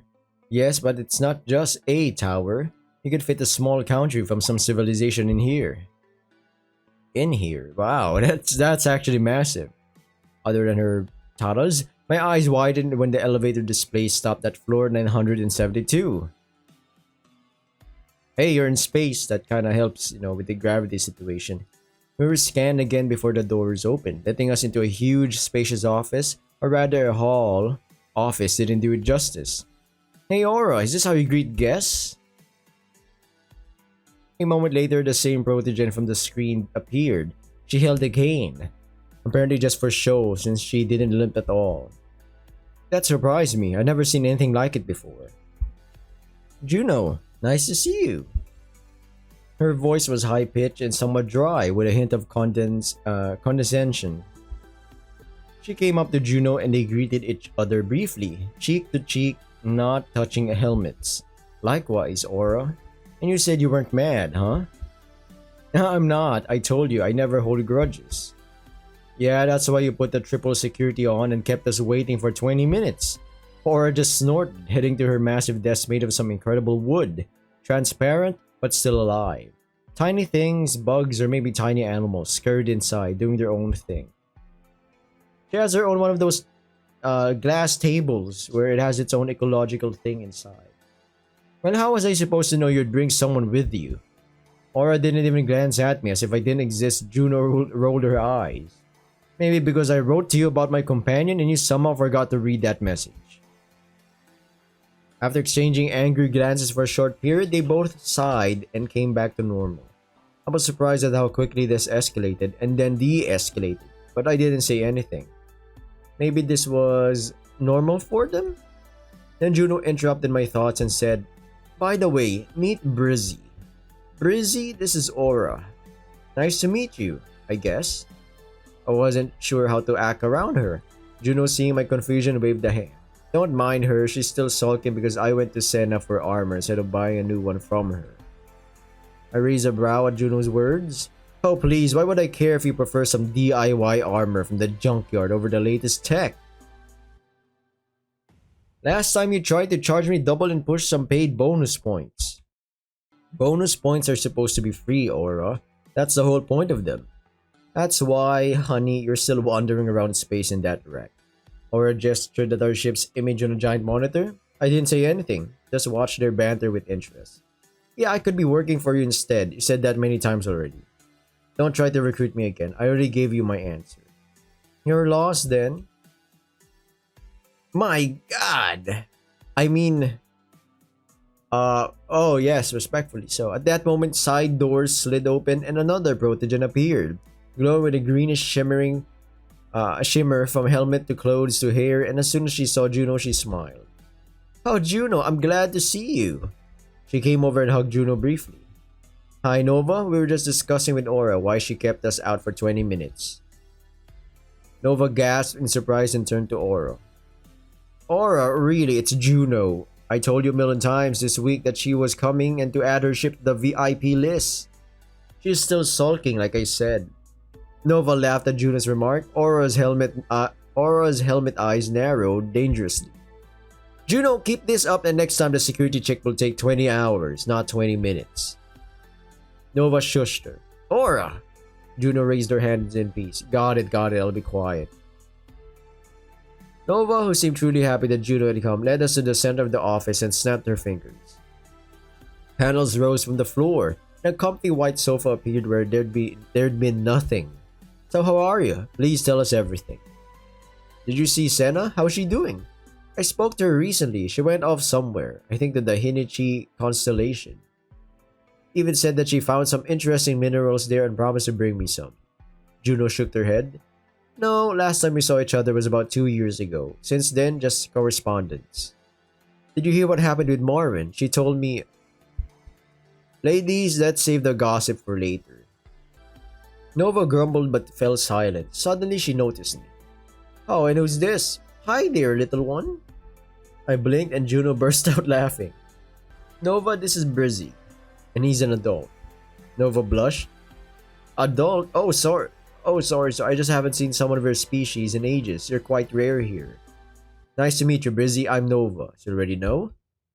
Nova eagerly but politely requested a handshake, to which I quietly obliged. She shook my hand with such strength that I barely kept myself from wincing. Nice to meet you, Nova. I hope I did that right. That's how it's done with your kind, right? I nodded. Yeah, that was right. Just next time you don't have to break my fingers. There was a pause and I almost regretted my joke, but then Nova burst out laughing. Oh, I like him, Brizzy. I'll remember that.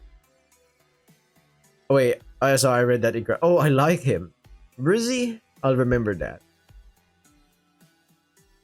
My god, we're rizzing. That's why he's Brizzy. He's rizzing all the protogens and the entire reality of this universe.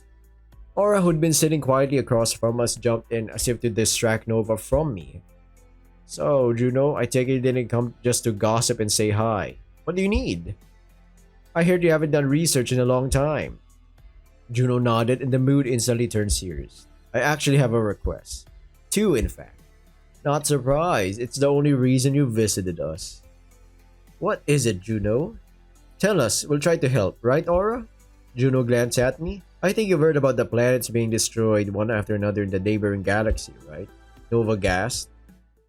I've never even heard about that. Why? Who's behind it? We don't know exactly. We only know that it's a protogen. Is it this guy? Damn it, man, he's hot. But maybe we can riz him to the good side. I can fix him. Thank goodness I'm not a furry. This time, Aura and Nova exchanged glances, both grimacing. You mean like an actual protogen? Yes, a real one. We've been chasing him for a few years now, but so far, not much luck. Except for the fact that we're saving planets. Saving them? From what? From anomalies. That asshole is destroying planets by leaving strange devices with crystals on them, all of which are made with a very serious and very complex technology designed to redirect archives somewhere else. That's horrible! Isn't that dangerous, Juno? Aura, unlike Nova, just snorted. I know, and that's why we need your help. First of all, that bastard shot down our jet during our last encounter. I tried to patch it up a bit on the way here, but I decided to leave it alone so I wouldn't break it even more. Secondly, we've already collected a lot of anomaly devices, but we've attracted attention. The attention of that villain! Exactly. He appears at the site of the anomaly devices, and every time it comes faster and faster. It's getting harder to fight them, and my scanners just aren't fast or accurate enough anymore. So what do you want from us in the end, huh? I need you to help me fix my jet. And I need Nova to take a look at the anomaly devices and my scanners and maybe somehow improve them. Only you can do it. Juno looked at Nova. Nova nodded immediately with a sense of great responsibility. Aura, who had already started counting the cost of a repair, cut her off. That's going to cost about 3,585 credits. That number made my eyes nearly pop out. Nova responded instantly. Aura, are you crazy? You can't just turn Juno away like that. Both parties must offer something of equal value. That's the basic definition of a fair trade. We don't charge our sisters. Nova glanced at me and giggled. Only our brothers. I couldn't help but laugh. Aura clearly didn't like doing something for free. She shook her head, snapping her fingers to summon a hologram with symbols and charts I could not understand. Are you out of your mind? Just look at the plan for this month. You're already 4 hours behind on 2 projects, and now you want to take on a side job? Nova, if you're short on work, I'll be sure to give you more. Just say the word. Nova drew a sharp breath, ready to argue, but Aura's steely glare, even I felt a chill, made her think better of it. Something told me that this wasn't just about plans and deadlines. It seemed like Aura simply didn't want to get involved with an extremely dangerous protogen who possessed immense archive powers. Alright, Juno. Brizzy, go up to the guest floor. You can relax, do whatever you want. If you need anything, just call Trinity. Nova got up from the couch and stormed out. Aura snorted expressively. Let's go, Brizzy. I followed Juno, not really saying anything. We returned to the elevator, where a cute guide robot sent us to the living floor. You can settle in this room. In 20 minutes, I'll give you a tour. Thank you, Trinity. We know the drill. You're welcome. Trinity robot left, and Juno and I entered the room, which turned out to be just huge apartments, probably big enough for a small army. A living room, a giant bedroom, even a kitchen, in case you wanted to cook. The bathroom had a small pool, a jacuzzi, a shower stall, and a bathtub. This is just wow. Juno smiled. Yeah, Aura really loves luxury. Are you sure they help us, babe? Juno shrugged. I hope so. At the very least, they'll fix the jet. They look like they're about to have a fight. Juno just snorted at my comment. That's normal for them. So, are we just staying here now? Juno shook her head at once. Are you kidding? This is an entire complex. Come on, I'll show you everything. I followed her out of the room and we headed to the elevator. Okay. Ooh, it's like a giant space mall. For the next 3 hours, Juno showed me many interesting places on this station. There really was everything you could imagine. Entertainment centers, attractions, restaurants, simulation halls, interactive exhibitions, even the Protogen Inc. Museum with Nova's inventions on display. There were casinos, swimming pools with real fish and sea creatures, water parks with giant slides that made my head spin just to look at. Besides that, there were all kinds of clubs, including clubs from different corners of the universe, reflecting the culture of every planet borrowed from. Shops, millions of shops offering anything you could possibly imagine, anything your mind could think of. And on every item, every attraction, everywhere, you could see the Protogen Inc. logo.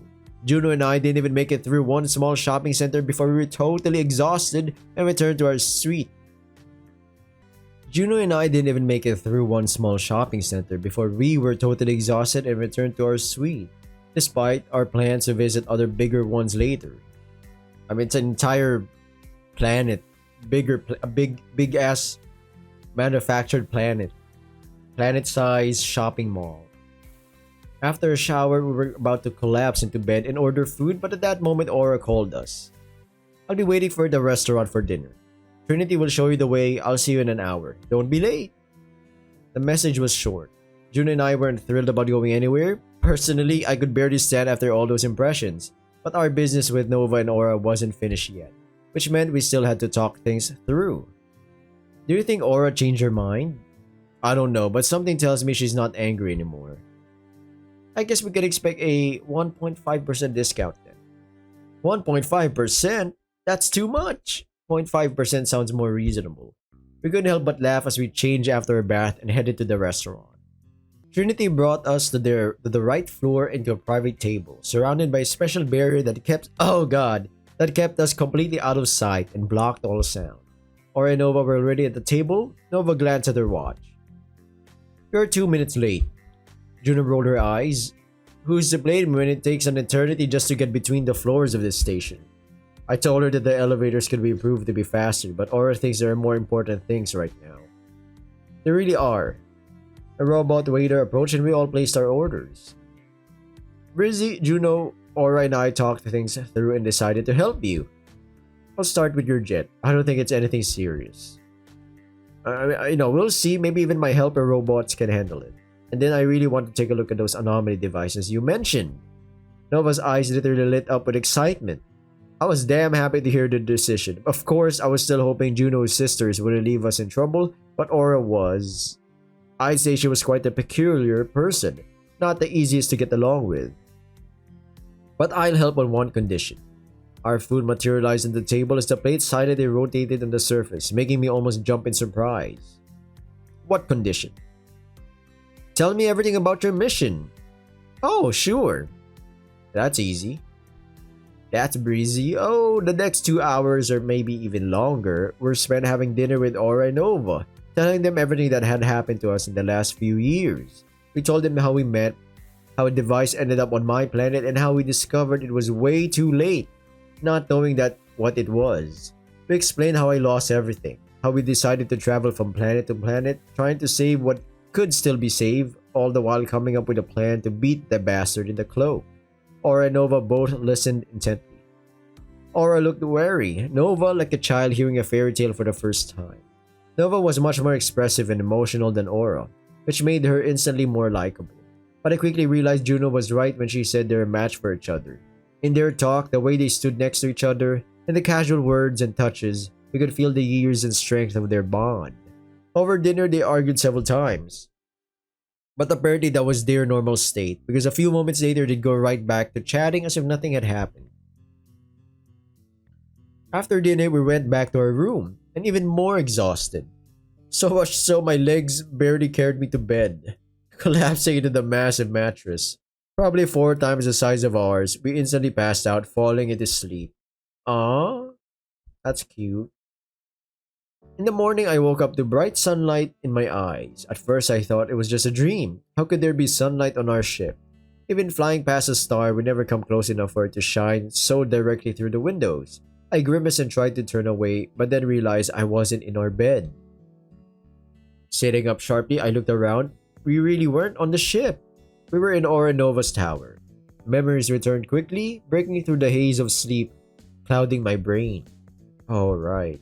We had arrived here a day before, and luckily Oranova agreed to help us. While they worked, we finally had the chance to relax and do absolutely nothing. I stretched out again in the bed, turning my head towards the bright sun. It wasn't real sunlight, but screens built into the giant panoramic windows. The image was so clear and bright, it seemed real. I stepped closer, looking out the window. The view was three-dimensional and convincing, never flattening as you get closer. Or as you got closer. There was a bright shiny sun, large green meadows, and a beautiful blue sky. Strange pink birds flew outside. They came up close to the window, and it seemed like I could almost touch them. Up already? Oh my days, censor her right now. Oh, I'm definitely up alright, babe. I spun around. Juno came out of the shower, toweling off her hair. Yeah, I thought I'd gone nuts for a second, seeing sunlight through the window. Juno laughed. It freaked me out for a moment too, but it's beautiful, right? We could use something like that in the ship. I agree, man. I nodded in agreement. Asked Nova, maybe she'll share the tech. Sure, she'd share, but we'd have to replace all the view panels and that would take forever. Maybe later when we're done here and visit again. I just shrugged. I liked the idea of coming back again. I went off to the bathroom to shower and get ready for the day. 10 minutes later, I flopped back into the bed, collapsing on the sheets. Juno, who had been brushing her hair, joined me and dropped down beside me. Her hand slid over the touch panel above the bed and the ceiling screens lit up too, showing a bright blue sky with clouds drifting by. Any plans for today? We lay there side by side, staring at the ceiling in silent awe.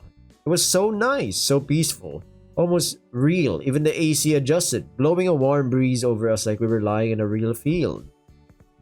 Nova called me half an hour ago, said she handed the jet over to her robots for repair, and now she's looking at the anomaly devices.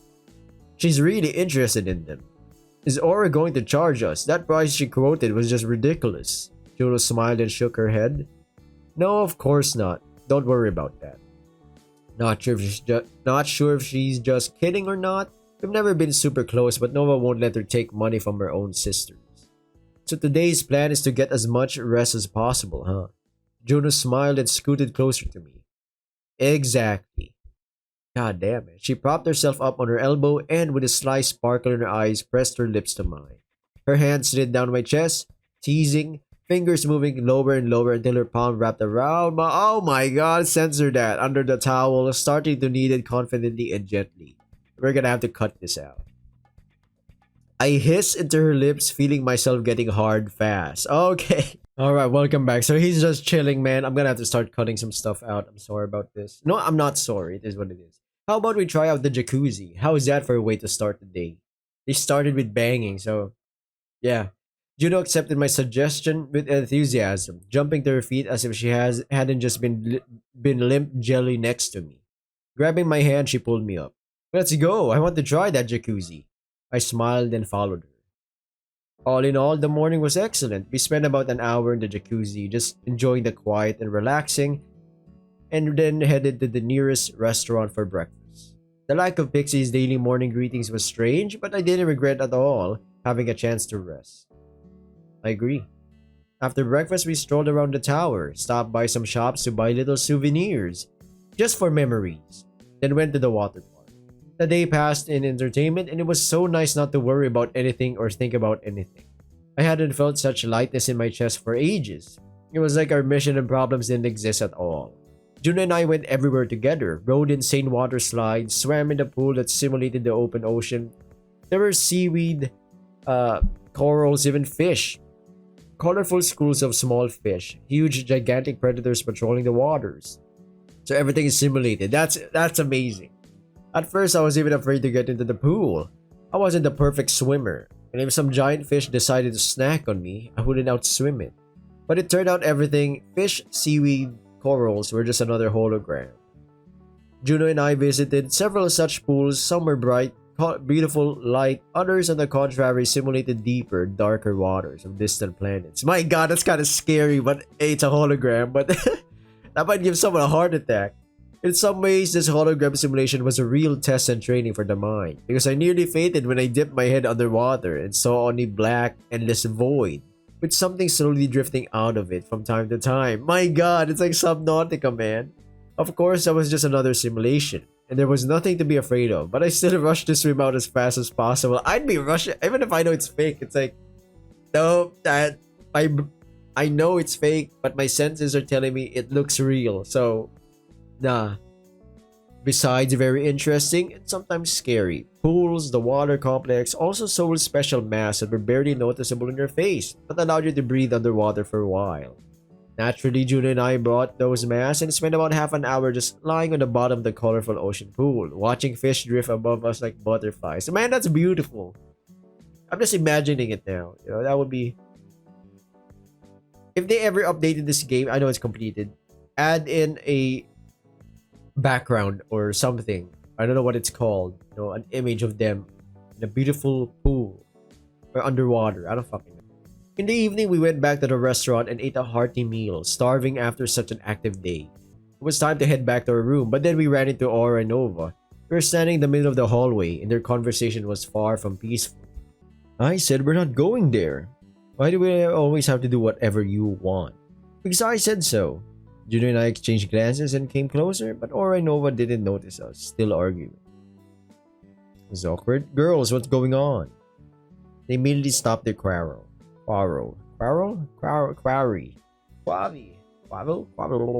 Nothing, I just wanted to invite you to play board games with me tonight.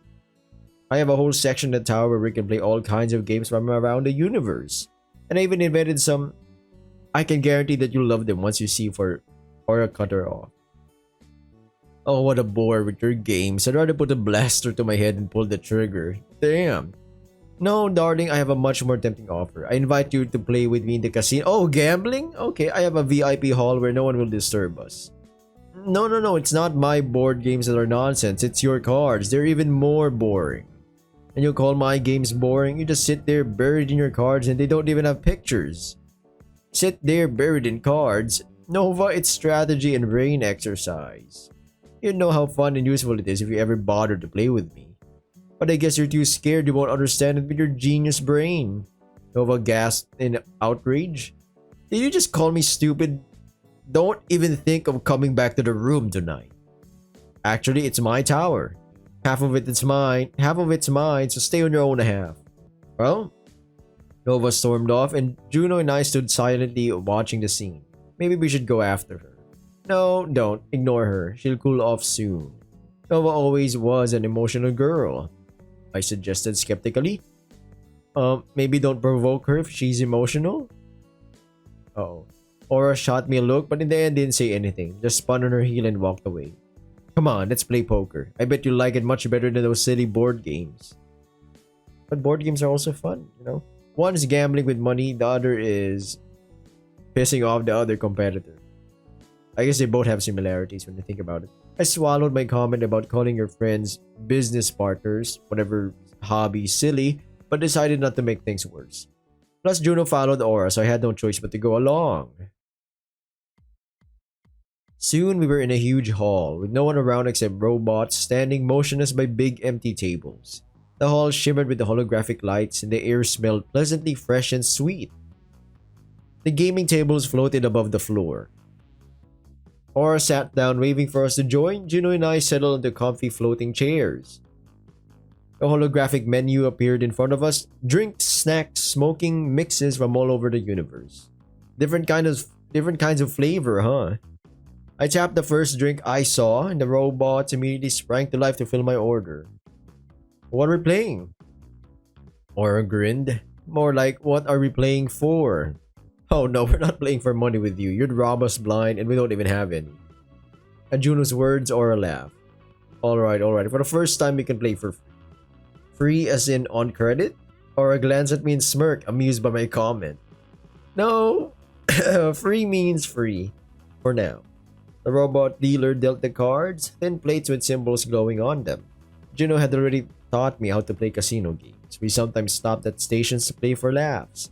Once or twice, we nearly lost the jet, so we decided to stop and be more careful in the future. Maybe we should invite Nova. She might want to join. Aura, looking at her cards, waved her hand. No, let her sulk. I shrugged, even if it seemed wrong to leave Nova out like that, and we started playing. Aura, of course, shone brightest. Juno and I managed to almost beat her a couple times, but nothing more. In the end, we sat there for 3 hours, spending the whole evening on cards and drinks. By the third game, I was genuinely fired up. I wanted to win at least once, or at least let Juno win. But Aura was relentless, snatching victory from us again and again. We spent hours at the table, the entire evening devoted to cards and drinks. Finally, it was time to wrap up. Aura snapped her fingers and the robots cleared the cards. This isn't fair, you're definitely cheating somehow. I just don't get how. Aura laughed, surprisingly without any mockery in her voice. It's not cheating, Brizzy, it's talent. Didn't they have games like this on your planet? I tried to remember if we had anything similar. No, probably not. We had games, but different ones. Not so unfair. Juno, also disappointed that we never won, nodded, agreeing with me. What can you do? Aura can't help herself. Do you think she would have become the head of this corporation any other way? Aura laughed, as if that was a compliment. Maybe for her it was. Still, Juno and I weren't too upset. It was disappointing not to win even once, but I still enjoyed the game. Finally done with the casino, we said our goodbyes to Aura and returned to our room. The next day was more of the same. We woke up, splashed in the jacuzzi, messed around a bit, then went out to eat and find more entertainment. I think this is endless entertainment. This could help any generation give their 5-second attention span an overload of senses, a sensory overload to be exact. In the evening, Nova met us, this time without Aura, and invited us to play board games again. Of course, Juno and I agreed. First, I felt bad for leaving Nova out yesterday, just taking off with Aura, not even asking her to join. Even if she would have refused, it was still worth asking. Second, unlike Aura, I had nothing against board games. I agree, seems fun. Wow, a bit more cozy, huh? Nova brought us to her domain, a huge hall with helper bots, robots, and tons of tables, each set up for different kinds of games. The tables looked simple at first, but they had turntable projectors that created holographic backdrops for every game. And after sitting at one of the tables, I looked at Nova and noticed that she was very happy and couldn't wait to start playing. Sorry we just left like that yesterday. I thought you'd join us. Nova, setting up the game, shook her head. It's fine. That's just Aura. She's always like that. Everything has to go her way all the time. But what can I do if I don't like her cards? They're just dumb. There's nothing fun about sitting for hours staring at the same thing. Well, you could try playing with her at least once. Yeah, right. Let her play with me once, then we'll see. Oh, no one's gonna give a foot here, huh? Nova quickly changed the subject, faster than Juno or I could say anything. It started explaining the rules. We spent the next few hours playing different games, moving from table to table. All of them were pretty interesting. I could see Juno enjoyed them even more than the casino, and losing didn't sting as much, maybe because she understood the mechanics better. I think yes. It's better to lose to understand why you're losing than not understand why you're losing, right? It adds to the tilt on why am I losing? What the frick is happening? You know, I start blaming yourself, denial, yada yada yada. But going back to the thing, it took me longer to figure out everything. Games on my planet had been different. We finally called it a night and went to our rooms to get some sleep. I couldn't stop thinking about how silly Aura and Nova's arguments were. They just needed to take a step towards each other, no matter how hard it was to swallow their pride. I know that you're worried, Breezy, but you should let it go. They've lived together like this for years, and they've managed to stay on good terms in spite of it. But it's not normal. Fight over nonsense like that. Especially over something so trivial like personal hobbies. They just can't keep going through this cycle where they pull themselves together, make a temporary peace, and then go back to doing this again. Why can't they compromise sometimes? Why can't they let their own sister be happy? Sure, one of them will have to give in first, but what's so hard about that if it's for your family? Everything, Brizzy, everything. Especially family. Juno smiled, curling up next to me in bed and wrapping her arms around my chest. Let's do everything this way. Next time, let's try to trap them into playing together. And how are we going to do that? Oh, I know Aura and Nova. You see, they mostly only talk to each other, which means they're pretty limited when it comes to company. So even with things like hobbies, they end up playing with AI. There's just no one else. And now they'll be actively fighting for our attention to play with us.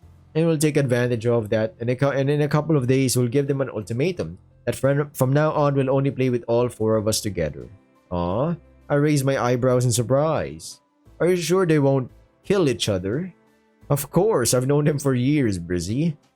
Then I like your plan. Let's do what we can. Juno smiled. We went to sleep. The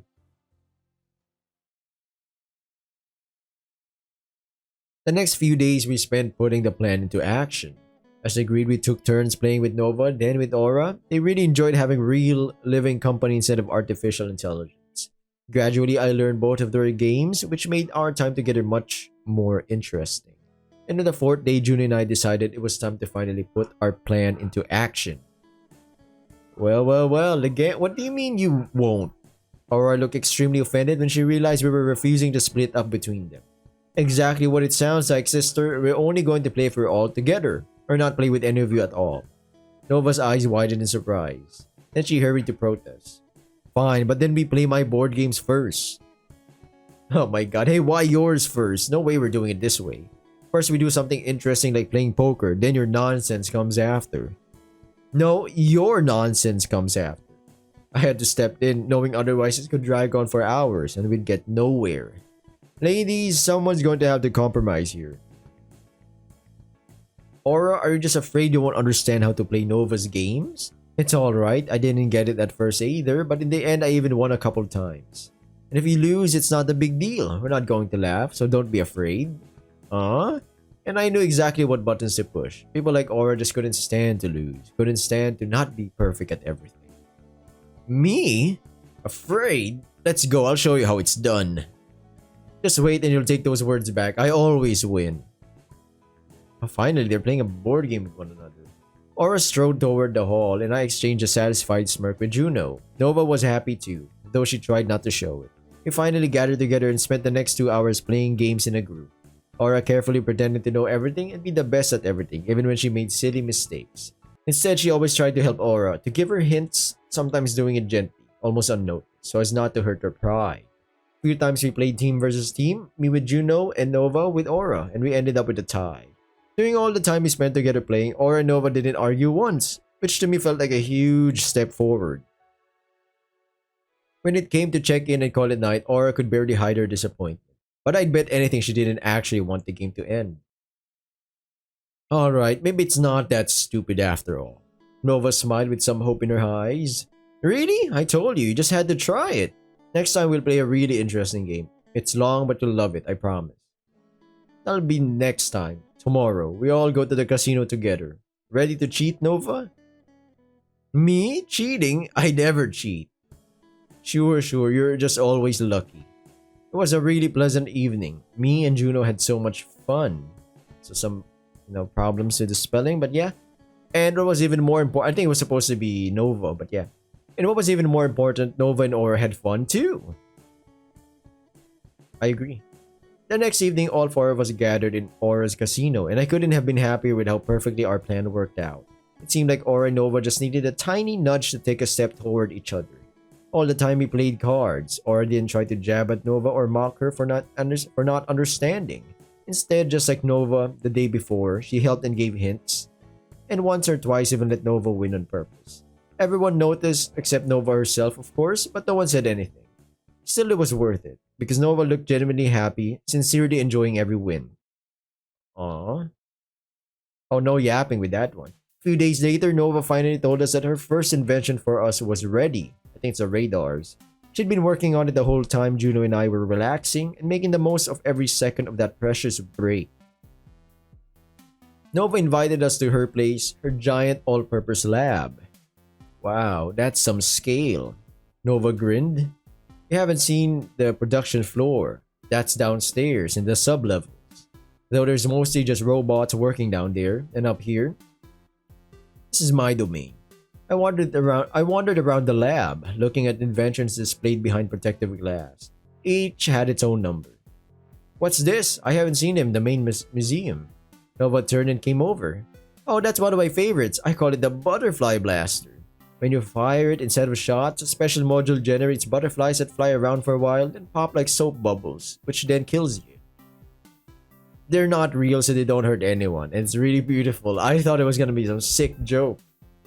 Nova touched the glass, making it vanish, and picked up her butterfly blaster. She pointed to the center of the room and fired. Suddenly, the air filled with colorful butterflies, glowing pink, blue, yellow, and green.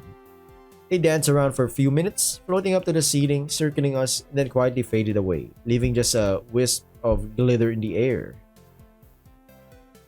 Wow. Wait, are those the butterflies I discovered then? Yep, the ones you gifted to me. I scanned and used their 3D model as a projectile base for this blaster. Glad you had a use for them. I wonder what happened to the colony of butterflies I created. I hope they integrated well into the planet's ecosystem. Wait, but you told me it's bad to interfere in natural ecosystems. Yep, that's why I spent several months to make sure that they won't damage that planet's nature. To be fair, I rarely do so, only when the species is in danger of extinction. Like him, hey! I wanted to ask her more about this, but Nova interrupted us. Oh, and here's another one, the Levitator 3000.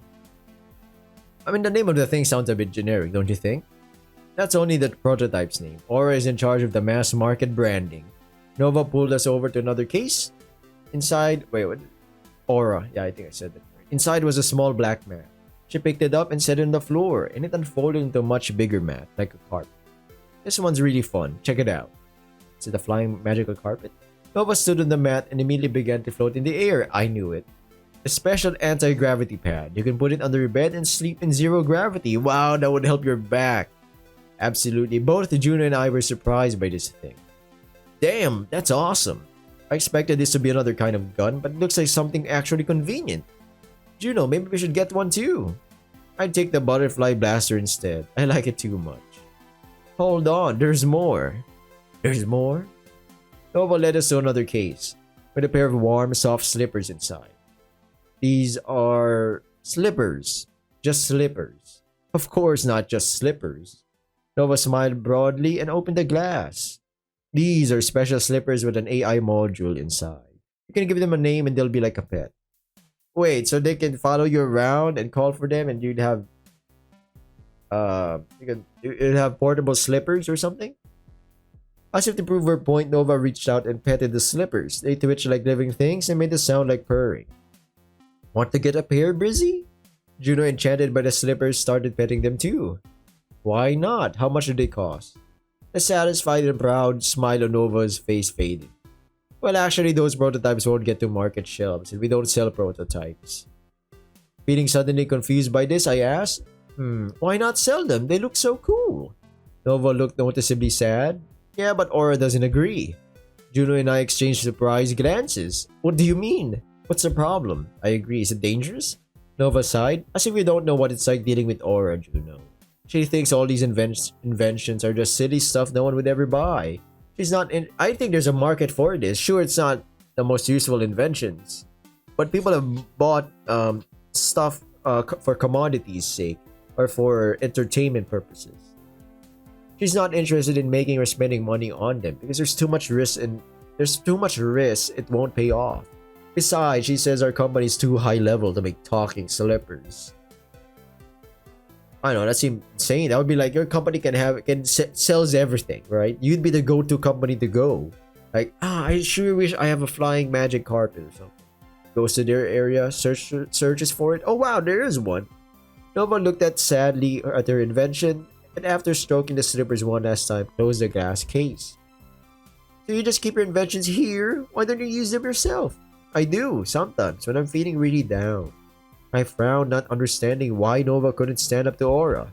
Because she has that aura. Alright, put me in jail.